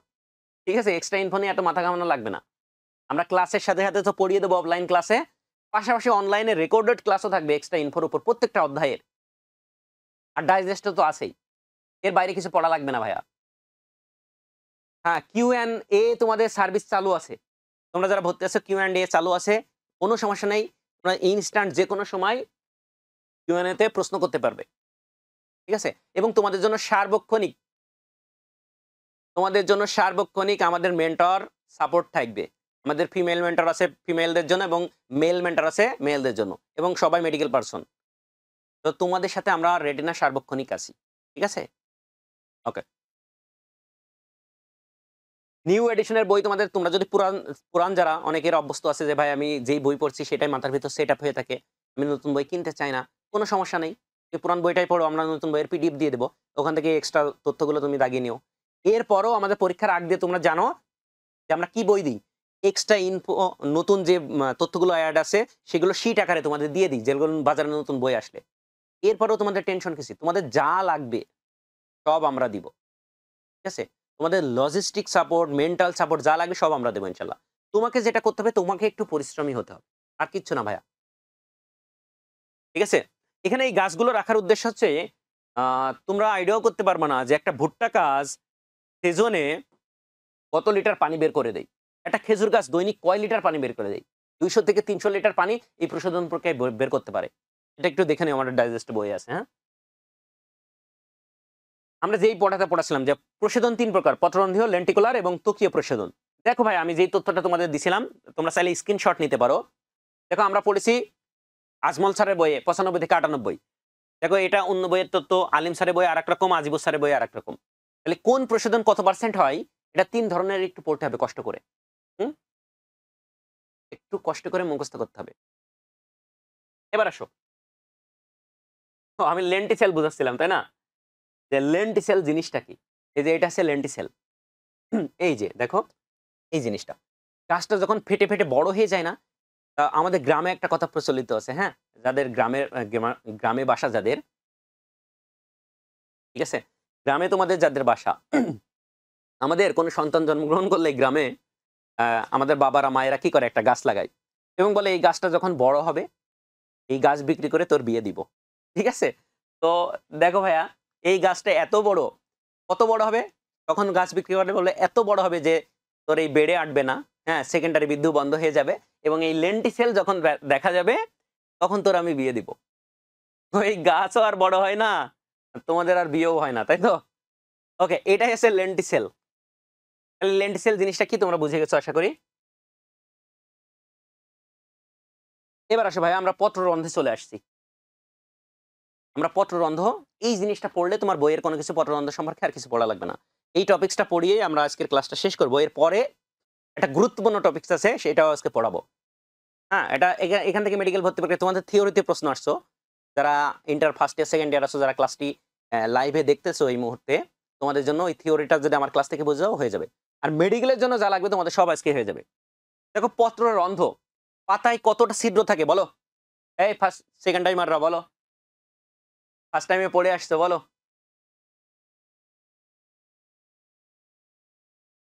পাতায় কতটা ছিদ্র থাকে? একদম সঠিক অ্যান্সার দিছো, মানে ভালো অ্যান্সার দিছে ভাইয়া। অসংখ্য থাকে। ঠিক আছে, এরকম এরকম টিপিক্যাল অ্যান্সার করা যাবে না। হ্যাঁ, অসংখ্য থাকে, এটা তো আমরা জানি। এটা মেডিকেল আসবে ভাইয়া, এটা আসবে। পাতার প্রতি বর্গ সেন্টিমিটার এলাকায় কতটুক থাকে পত্ররন্ধ্র থাকে? 1000 থেকে 60,000 পত্ররন্ধ্র থাকতে পারে। ঠিক আছে, তাহলে পত্ররন্ধ্রের গঠনটা কেমন হবে ভাইয়া? পত্ররন্ধ্রের গঠনটা কেমন হবে দেখো, কিছুই না। এখানে থাকবে গার্ড সেল বা রক্ষী কোষ, আর এর চারপাশে থাকবে সহকারী কোষ, আর কিচ্ছুই না। এতটুকু জানলেই চলবে। যেখানে রক্ষী কোষ বা গার্ড সেল থাকে এবং তার চারপাশে থাকে সহকারী কোষ। এবং এই রক্ষী কোষ, এখন আমরা পত্ররন্ধ্র খোলা এবং বন্ধ হওয়ার কৌশল শিখাবো। তার আগে একটা নতুন জিনিস শেখাই। দেখো, পত্ররন্ধ্র দিনের বেলায়, মনে রাখবা, পত্ররন্ধ্র সবসময় খোলা থাকবে দিনের বেলায়। এই পাতার রন্ধ্রটা, ছিদ্রটা খোলা থাকে দিনের বেলায়। এই জন্য দিনের বেলায় আমাদের কি ঘটে? সালোক সংশ্লেষণ ঘটে। হ্যাঁ, তো ম্যাক্সিমাম ক্ষেত্রে মনে রাখবা দিনের বেলায়। কিছু পাতা আছে ব্যতিক্রম। কি কি বলতো? ব্যতিক্রম কারা বলতো? এই যে পাথরকুচি। আমাদের আরেকটাও আছে কিন্তু তোমরা যেটা জানতা না, আনারস। কিছু কিছু আনারস আছে রাতের বেলায় খোলা থাকে, দিনের বেলায় বন্ধ থাকে। তাহলে তোমরা একটা জানতে শুধু পাথরকুচি, আর একটাও আছে কিন্তু আনারস। তাহলে নতুন একটা তথ্য শিখিয়ে দিলাম। এখন আসো ভাইয়া, ইম্পর্টেন্ট, মোস্ট ইম্পর্টেন্ট, মেডিকেল ভর্তি পরীক্ষা আসবে এবং তুমি ভুল করে ফেলবা। কি জিনিস দেখো, পত্ররন্ধ্র দিনের বেলায় খোলা থাকে। দিনের বেলায় পূর্ণাঙ্গ খোলা থাকে। পত্ররন্ধ্র পূর্ণাঙ্গ খোলা থাকে কখন? দুইটা টাইমে, সকাল 10টা থেকে 11টা এবং 2টা থেকে 3টা। আর বাকি সময় আংশিক খোলা থাকে। তাহলে এটা পরীক্ষায় আসতে পারে। পরীক্ষায় যখন আসবে তোমার অপশনগুলো এমন থাকবে, দেখো মজার বিষয়, 10টা থেকে 11, 11টা থেকে 12টা, 1টা থেকে 3টা, তারপর 2টা থেকে 3টা। এই অপশনগুলো তুমি যখন পরীক্ষার হলে দেখবা, এমনি তোমার হার্টবিট অনেক বেশি, তুমি আরো ভুলে যাবা। তাহলে দেখো, আমি সংক্ষেপে একটা টেকনিক শিখাই। হ্যাঁ, নিনজা টেকনিক। তোমরা এমনিই পারবা আমি আশা করি। তারপরেও যদি ভুলে যাও, তাহলে এইভাবে লিখবা 0, 1, 2, 3 হয়ে গেছে। দেখো, তাহলে পূর্ণ দিনের বেলায় কখন পূর্ণ খোলা থাকে তুমি পেরে যাবে। দেখো, প্রথমটার মাঝখানে একটা হাইপেন দেবা, এটার মাঝখানে একটা হাইপেন দেবা, এখানে এক, শেষ। আমি এভাবে মনে রাখতাম। আমি বিশ্বাস করি তোমরা সবাই জিনিয়াস, ক্যারোলাস, লিনিয়াস, তোমাদের সবার মনে থাকবে ইনশাল্লাহ। তারপরেও এই টেকনিকটা মনে রাখতে পারো। 0, 1, 2, 3 শেষ। এবার আসো, এই পত্ররন্ধ্র খোলা এবং বন্ধ হওয়ার কৌশল, এটা মেডিকেল ভর্তি পরীক্ষার জন্য ভেরি ভেরি ইম্পর্টেন্ট। পরীক্ষা আসবে একটু পরে, আমি তোমাদেরকে প্রশ্ন করব, তোমরা জীবনেও পারবা না। ঠিক আছে, একটু একটু পরে আমি প্রশ্ন করবো, দেখবা ম্যাক্সিমাম ভুল অ্যান্সার দিছো। সুতরাং আজকের ক্লাসে একটু মনে রাখো, তাহলে তোমার বেসিকটাও ক্লিয়ার হবে এবং তুমি কখনোই ভুলবা না ভাইয়া। এই যে রক্ষী কোষ, এই রক্ষী কোষ দুইটা এভাবে থাকে, এখান থেকে লাগানো অবস্থায় থাকে। সহজ কথায় তুমি আমার একটু হাতের দিকে একটু খেয়াল করো ভাইয়া। এই যে রক্ষী কোষ এমন থাকে, ঠিক আছে। পত্ররন্ধ্র করে রক্ষী কোষ দুটো এভাবে বেঁকে যায়। এই যে ছিদ্র হয়ে গেল, দেখো ছিদ্র হয়ে গেল। আবার যখন হয় তখন এই যে এভাবে বন্ধ হয়ে যায়। তাহলে বেসিক জিনিসটা কি, এই রক্ষী কোষের ভিতরে যখন পানি ঢোকে তখন রক্ষী কোষ এভাবে স্ফীত হয়ে যায়, ফুলে যায়, এবং এই কোষগুলো আড়াআড়ি ভাবে বেঁকে যায়, এভাবে খুলে যায়। আবার যখন বহিঃঅভিস্রবণ ঘটে, পানি বের হয়ে যায়, তখন কোষগুলো আবার জায়গায় চলে আসে। তার মানে পত্ররন্ধ্র খোলা এবং বন্ধ হওয়ার জন্য দায়ী রক্ষী কোষের স্ফীতি। এখন আমার কথা হচ্ছে, ভাই আড়াআড়ি ভাবে কেন বেঁকে যায় এই কোষগুলো? এটাতে এই লম্বায়ও বাঁকতে পারতো, এইদিকেও বাঁকতে পারতো, কিন্তু এই কোষগুলো এভাবে আড়াআড়ি ভাবে বেঁকে যায়। কারণ এই যে এই রক্ষী কোষের এখানে এইভাবে ফাইব্রিল থাকে, মায়োফাইব্রিল। হ্যাঁ, ফাইব্রিন মানে কি, সুতা থাকে, এইভাবে আড়াআড়ি এক ধরনের সুতা থাকে। এর ভিতরে যখন পানি ঢোকে তখন এই দিক থেকে টান দেয় এবং এই দিক থেকে সুতা বরাবর টান হয়ে যায় এবং এই দিকে বেঁকে যায়। যখন বেঁকে যায়, এই মাঝখানে ছিদ্রটা খুলে যায়। তাহলে আমরা বেসিক একটা জিনিস দেখলাম, যখন রক্ষী কোষের ভিতরে পানি ঢোকে তখন সেটা আড়াআড়ি ভাবে বেঁকে যায়, বেঁকে গেলে ছিদ্রটা খুলে যায়। ঠিক আছে, এবং পানি যখন বের হয়ে যাবে তখন ভিন্ন ঘটনা ঘটবে, তার বিপরীত ঘটনা। পানি বের হয়ে গেল, তাহলে সে জায়গার অবস্থায় আবার চলে আসলো, ছিদ্রটা বন্ধ হয়ে গেল। তাহলে আমরা বেসিক কি শিখলাম, যে পত্ররন্ধ্র খোলা এবং বন্ধ হওয়ার জন্য দায়ী রক্ষী কোষের স্ফীতি। বুঝছো? এখন দেখো তোমাদের বই পড়ানো শেষ, আজকে আমরা প্রশোধন পর্যন্ত পড়ে এসেছিলাম। একটা এক্সট্রা তথ্য শিখিয়ে দিই। দেখো মাইক্রোফাইব্রিল, মায়োফাইব্রিল তুমি যাই বলো একই জিনিস, ঠিক আছে? মায়োটিন। তো দেখো এখানে লুকায়িত পত্ররন্ধ্র মরুজ উদ্ভিদগুলো থাকে, সেগুলো কি কি এখানে একটু লেখা আছে। এগুলো এক্সট্রা তথ্য, সেকেন্ড টাইমের জন্য তোমাদের লাগবে, এক্সট্রা বইয়ের ইনফর্ম। সহকারী কোষ, আমরা জানি সব পত্ররন্ধ্রে সহকারী কোষ থাকে, তবে সহকারী কোষ থাকে না কিছু উদ্ভিদের, এগুলো ইম্পর্টেন্ট। যেহেতু তোমরা সেকেন্ড টাইম দেওয়া, কোনো একটা তথ্য বাদ দেওয়া যাবে না। তোমরা তো জানো এবার যে ছায়া আমাদের ফার্মগেট ব্রাঞ্চে প্রথমে কোচিং করতো, সে সেকেন্ড টাইম হওয়া সত্ত্বেও সে 33তম হয়েছে, 33তম। তাহলে তুমি কেন পারবে না?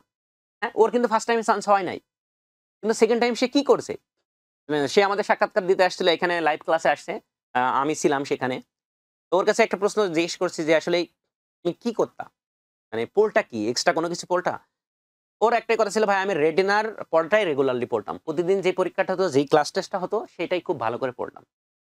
তাহলে তোমরা যারা এখন সেকেন্ড টাইমার আসো, যারা মেডিকেলে, তাহলে দেখো ও 33 মেসে 90.5 পেয়ে সম্ভবত এবার মেডিকেল ভর্তি পরীক্ষায় যে সেকেন্ড হয়েছে তার মার্কসও সেম।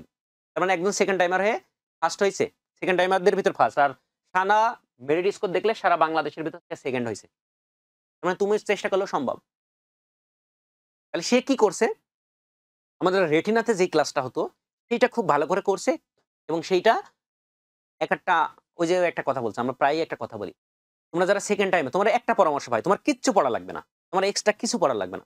তুমি রেটিনার প্রত্যেকটা পরীক্ষা অ্যাটেন্ড করো, এবং রেটিনার এক একটা পরীক্ষাকে তুমি এক একটা মেডিকেল ভর্তি পরীক্ষা মনে করো, তাহলে দেখবো তোমার চান্স হয়ে যাচ্ছে, এবং তুমি খুব ভালো করছো, এবং ঢাকা মেডিকেলের ভিতরে তোমার চান্স হয়ে যাবে, আমরা আশা করি। ওকে, তাহলে তুমি কেউ যদি এখন মনে করতে পারো ভাই আমি তো আগে কিছুই পড়ি না, আমি একদম জিরো থেকে শুরু করব, কোনো সমস্যা নেই ভাইয়া। তুমি যদি একদম জিরো থেকেও শুরু করো, তাও তোমার চান্স হয়ে যাবে, তুমি যদি এভাবে ফলো করতে পারো। তাহলে দেখো আমরা পত্ররন্ধ্র বেসিক জিনিস শিখে গেলাম। তাহলে এই পত্ররন্ধ্র বন্ধ থাকবে কখন? যখন ছেলের ভিতর এইভাবে বন্ধ থাকে, যখন ছেলের ভিতর পানি ঢোকে তখন এইভাবে বেঁকে যায়, পত্ররন্ধ্র খুলে যায়। পানি যখন বের হয়ে যায় আবার জাগের অবস্থায় চলে আসে, বন্ধ হয়ে যায়, মানে রক্ষী কোষের স্ফীতি। ঠিক আছে, এখন আসো ভাইয়া,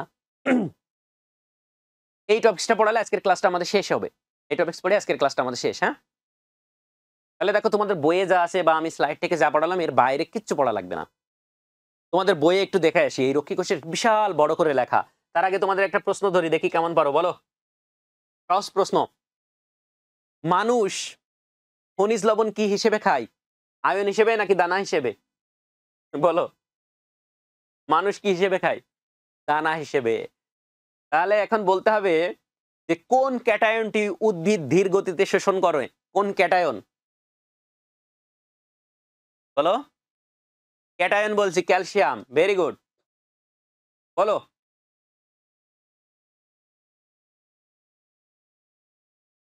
আচ্ছা, তোমাদের একটা জিনিস শিখিয়ে দিই ভাইয়া, এটা তোমরা অনেকেই বুঝো না।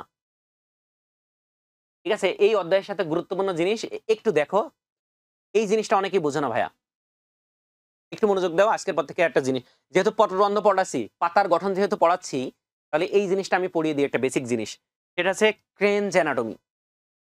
হ্যাঁ, এটা মেডিকেল ভর্তি পরীক্ষার জন্য ইম্পর্টেন্ট, একাডেমিকের জন্য ইম্পর্টেন্ট, সবকিছুর জন্য। এটা যে বুঝো তুমি সব বুঝবা। একটা পাতার স্ট্রাকচার কেমন হবে, এরপর আমরা ওই লাস্টের চারটে থিওরি পড়ি, আজকে ক্লাসটা শেষ হবে। তো মনে করো এটা একটা পাতা, এটা একটা পাতা মনে করো, এটা একটা পাতা। তো পাতা, এটা যদি আমি হিস্টোলজিক্যালি দেখি বা কেটে আনি, তাহলে উপরের দিকে কিউটিকল থাকবে, পাতার উপরে আমরা জানি কিউটিকল থাকে, এটা উদ্যতক। এরপর দেখে টিস্যুগুলো, সেলগুলো তৈরি হয়েছে, সেলগুলো সেলগুলো। তো এই টিস্যুটাকে বলছে আমরা মেসোফিল টিস্যু। কি টিস্যু ভাইয়া? Mesophyll tissue. এবং এই মেসোফিল টিস্যু কতগুলো কোষ দ্বারা তৈরি? প্যারেনকাইমা কোষ। তাহলে পাতার যে টিস্যু আছে, সেই টিস্যুকে বলে আমরা মেসোফিল টিস্যু, এবং সেই টিস্যু যে কোষগুলো তাকে বলা হয় প্যারেনকাইমা কোষ। ঠিক আছে, তো এই প্যারেনকাইমা কোষের ভিতর দেখো পাতার স্ট্রাকচারটা কেন গুরুত্বপূর্ণ। এই প্যারেনকাইমা কোষের ভিতর এভাবে লম্বা লম্বা কিছু কোষ থাকে, তাকে বলা হয় প্যালিসেড প্যারেনকাইমা। দেখো অনেকগুলো ঘন সন্নিবেশিত কোষ আছে, দুই সারি, এটা হচ্ছে প্যালিসেড প্যারেনকাইমা। এবং আমরা যে স্পঞ্জ দেখছি, দেখো এখানে অনেক ফাঁকা ফাঁকা, এখানে অনেক, এখানেও প্যারেনকাইমা আছে কিন্তু অনেক ফাঁকা ফাঁকা। একে বলা হয় স্পঞ্জি প্যারেনকাইমা। তার মানে আমরা পাতার স্ট্রাকচার দেখছি, পাতার যে টিস্যু আছে মেসোফিল টিস্যু, সেই মেসোফিল টিস্যু যে কোষ আছে প্যারেনকাইমা কোষ, সেটা আবার দুই ধরনের। একটা ঘন থাকে, তাকে বলি আমরা প্যালিসেড প্যারেনকাইমা, আর একটা আছে ফাঁকা ফাঁকা থাকে, তাকে বলছি স্পঞ্জি প্যারেনকাইমা। ঠিক আছে, এখন এসব ক্রেনজ অ্যানাটমি কি? আমরা পড়ছি না C3 উদ্ভিদ, C4 উদ্ভিদ। তো C4 উদ্ভিদে ক্রেনজ অ্যানাটমি দেখা যায়, C3 তে দেখা যায় না। সেটা কি ভাইয়া? তো এই টিস্যুর ভিতর আমার পরিবহন টিস্যু থাকবে, স্বাভাবিক। স্বাভাবিকভাবে আমার কি টিস্যু থাকবে ভাইয়া? পরিবহন টিস্যু থাকবে। আর এখানে আমার পত্ররন্ধ্র থাকে, এই যে কিউটিকল, বা এখানে পত্ররন্ধ্র, বা এখানেও পত্ররন্ধ্র থাকতে পারে। তো এখানে মনে করো আমার পরিবহন টিস্যু আছে, এই পরিবহন টিস্যুকে বলছি আমি বান্ডুল শীট। এটাকে বলে আমরা শীট বা আবরণ বা বান্ডিল শীট, এক সহজ কথা, পরিবহন টিস্যু, জাইলেম বা ফ্লোয়েম। তো এই যে প্যালিসেড টিস্যুগুলো, যদি এই পরিবহন টিস্যুর চারিদিকে প্যালিসেড টিস্যুগুলো থাকে, প্যালিসেড প্যারেনকাইমাগুলো থাকে, এই পরিবহন টিস্যুকে ঘিরে রাখে, তাহলে এই ধরনের অ্যানাটমিকে বলা হয় ক্রেনজ অ্যানাটমি। মানে সহজ কথায় এখানে আমার পরিবহন টিস্যু আছে এবং তার চারপাশে প্যারেনকাইমা টিস্যু আছে। আর যদি এই পরিবহন টিস্যুর চারপাশে প্যারেনকাইমা টিস্যু না থাকে, তাহলে তার ক্রেনজ অ্যানাটমি নাই। এখন এই ক্রেনজ অ্যানাটমি থাকার সুবিধাটা কি? আমরা জানি C4 উদ্ভিদের, আমরা নেক্সট ক্লাসে যখন পড়বা এই জিনিসটা, এই জন্য আমি এখন পড়িয়ে রাখছি যে C4 উদ্ভিদের উৎপাদন ক্ষমতা কেন বেশি, C3 কেন কম, C4 উদ্ভিদ কেন মরুভূমিতে বাঁচতে পারে, C3 কেন বাঁচতে পারে না। এই স্ট্রাকচারের কারণে কি ঘটে, যখন তাপমাত্রা ঘটে, তীব্র তাপ দেখা দেয়, তখন এই পত্ররন্ধ্রগুলো বন্ধ হয়ে যায়। যখন বন্ধ হয়ে যায়, এর সেলের ভিতর যে কার্বন ডাইঅক্সাইড থাকে, একসময় কার্বন ডাইঅক্সাইড শেষ হয়ে যায়। ঠিক আছে, তখন তার প্রশোধন কমে, সালোক সংশ্লেষণ বন্ধ হয়ে যায়। সালোক সংশ্লেষণ বন্ধ হয়ে যায়, একসময় উদ্ভিদ আর খাদ্য তৈরি করতে পারে না। কিন্তু এই ক্রেনজ অ্যানাটমি যার আছে, তার মানে এই প্যালিসেড টিস্যুর কাছাকাছি ঘিরে যে বান্ডুল শীট থাকে বা আবরণী টিস্যুগুলো থাকে, এর ভিতরে যে কার্বন ডাইঅক্সাইড থাকে, সেই কার্বন ডাইঅক্সাইড এই ফ্লোয়েম টিস্যু বা জাইলেম টিস্যুতেও চলে যায়, মানে এই পরিবহন টিস্যুতেও ঢুকে থাকে। তার মানে C4 উদ্ভিদগুলোতে কিছু এক্সট্রা কার্বন ডাইঅক্সাইড এই সেলগুলোর ভিতরে জমা থাকে।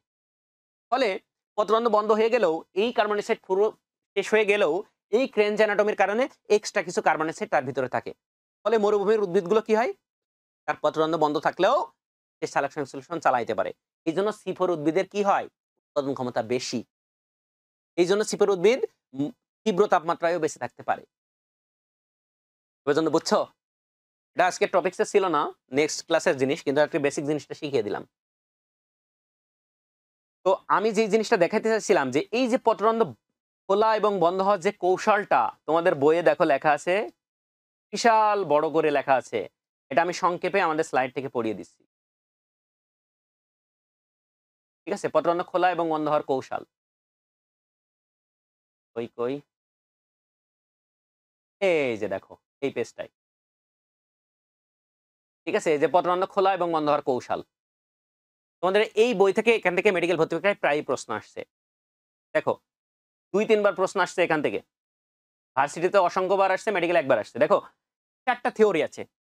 এই 4টা থিওরি তোমার বই থেকে পড়লে জীবনেও মনে থাকবে না এবং অনেক কঠিন লাগবে। ঠিক আছে, তাহলে তুমি জাস্ট একটা জিনিস লেখো, এই বইয়ে 4টা থিওরির জায়গায় 4টা জিনিস লিখে রাখো। বিজ্ঞানী ভন মলের মতে একটু দাগায় রাখো রক্ষী কোষের স্ফীতি। লয়েডের এখানে লিখে রাখো অবিশ্রবণিক চাপ, এখানে গোল চিহ্ন দাও।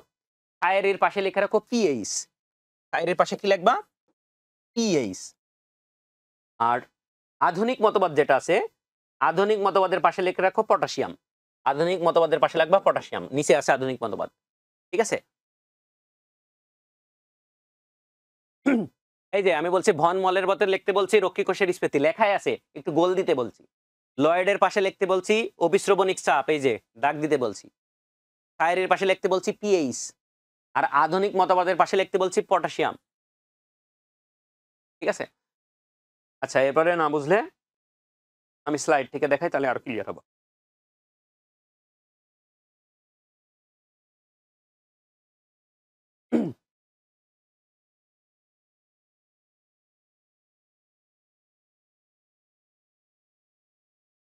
এই যে এটা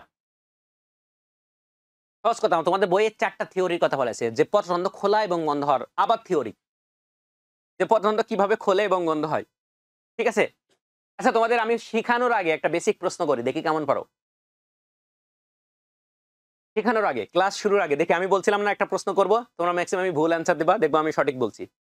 এই যে 4টা থিওরি, মানে ধরো কিছুই না, যাক আমি প্রশ্ন ধরি আগে। বলো পত্ররন্ধ্র খোলা এবং বন্ধ হওয়ার জন্য দায়ী কোনটি? এই অপশনে 4টা আছে, এটা এ, এটা বি, এটা সি, এটা ডি। অ্যান্সার কোনটা হবে বলো? A B C D, answer কোনটা হবে? অপশন বাংলা 4টা আছে, রক্ষী কোষের স্ফীতি, অবিশ্রবণিক চাপ, পিএইচ, পটাশিয়াম আয়ন। অ্যান্সার কোনটা হবে বলো?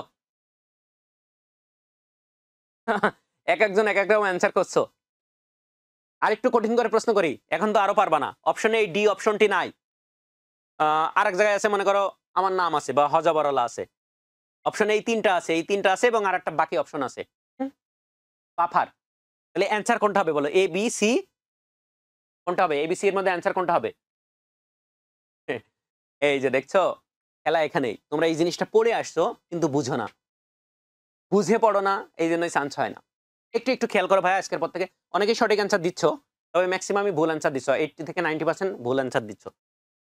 চলো আমরা শিখি আগে, তখন তুমি নিজেই বুঝবা যে অ্যান্সার কোনটা হবে। এই যে প্রশ্ন করলাম ভুল অ্যান্সার দিচ্ছ না, এটা শেখানোর পরে আবার যখন প্রশ্ন করবা, তখন তুমি যেই প্রশ্ন করে তুমি পারবা। একটু খেয়াল করো ভাইয়া, আমরা আগে বেসিক কি শিখাইছি? তোমাদের বেসিক আগে একটু আগে কি শিখে আসলাম? পত্ররন্ধ্র খোলা এবং বন্ধ হওয়ার জন্য দায়ী কোনটি? এই 4টার ভিতর কোনটি? একটু আগে বেসিক আমি কি শিখাইছি? পত্ররন্ধ্র খোলা এবং বন্ধ হওয়ার জন্য দায়ী কোনটি? রক্ষী কোষের স্ফীতি। পত্ররন্ধ্র খোলা এবং বন্ধ হওয়ার জন্য দায়ী কোনটি? রক্ষী কোষের স্ফীতি। এটা আছে বেসিক, এটা ভন মলের মতবাদ অনুসারে এটা সঠিক, কিন্তু এটা ছিল পুরাণ মতবাদ। এরপরে যখন বিজ্ঞানীরা আরেকটু গবেষণা করতে পারলো, তখন দেখলো না, ভন মল এটা তুমি সে আদিম যুগে পড়েছো। হ্যাঁ, রক্ষী কোষের স্ফীতি দাঁড়িয়ে রক্ষী কোষ ফুলে যায়, কারণ তার ভিতর পানি ঢোকে, অন্ত বিস্রবণ ঘটে, পানি বের হয়ে যায়, সে আগের অবস্থায় ছিল সে মানে সে বন্ধ হয়ে যায়। কিন্তু এই রক্ষী কোষ ফুলে যাচ্ছে কেন? রক্ষী কোষের ভিতর পানি কেন ঢুকছে?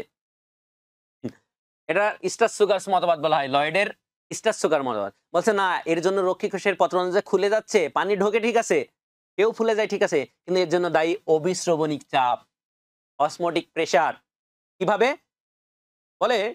দিনের বেলায় যখন সালোক সংশ্লেষণ শুরু হয়, তখন তার গ্লুকোজ তৈরি হয়, গ্লুকোজ, সুগার তৈরি হয়। আর সুগার কি করে? সুগার পানি গ্রহণ করতে পারে, পানি গ্রহণ করে সে ফুলে যায়। যখন ফুলে যায়, তখন তার উপর চাপ পড়ে, অবিশ্রবণিক প্রেসার পড়ে, তখন সে পেকে যায়, ফলে সে খুলে যায়। আর রাতের বেলায় কি ঘটে? রাতের বেলায় সালোক সংশ্লেষণ বন্ধ থাকে, তখন এই সুগারটাই স্টার্চে পরিণত হয়। আর স্টার্চ কি করে? পানি গ্রহণ করতে পারে না, পানি বের করে দেয়। যখন পানি বের করে দিতে যায়, তখন তার উপর চাপ পড়ে, আর এই চাপের কারণেই রক্ষী কোষ পত্ররন্ধ্র খুলে যায়। তার মানে এই লয়েডরা বলছে না আপনি ঠিক ছিলেন, কিন্তু এই যে ফুলে কেন যাচ্ছে এর জন্য রক্ষী কোষ দায়ী না, দায়ী আছে অবিশ্রবণিক চাপ। তার মানে আগের মতবাদটা অকার্যকর হয়ে গেল।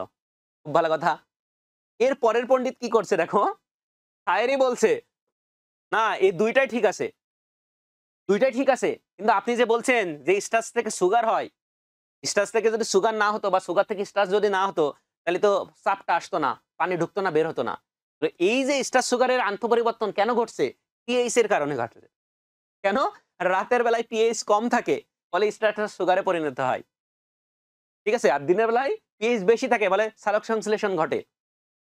তার মানে বুঝছো, তার মানে মেন দায়ী হচ্ছে পিএইচ।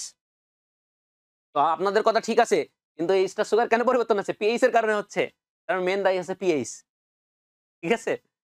এবার আধুনিক যেসব বিজ্ঞানীগণ আছেন, তারা বলছেন যে পত্ররন্ধ্র খোলা হচ্ছে বন্ধ হচ্ছে, ঠিক আছে আপনাদের কথা, আপনার কেউ সঠিক না। সঠিক আছে আধুনিক মতবাদ, পটাশিয়াম। কেন পটাশিয়াম?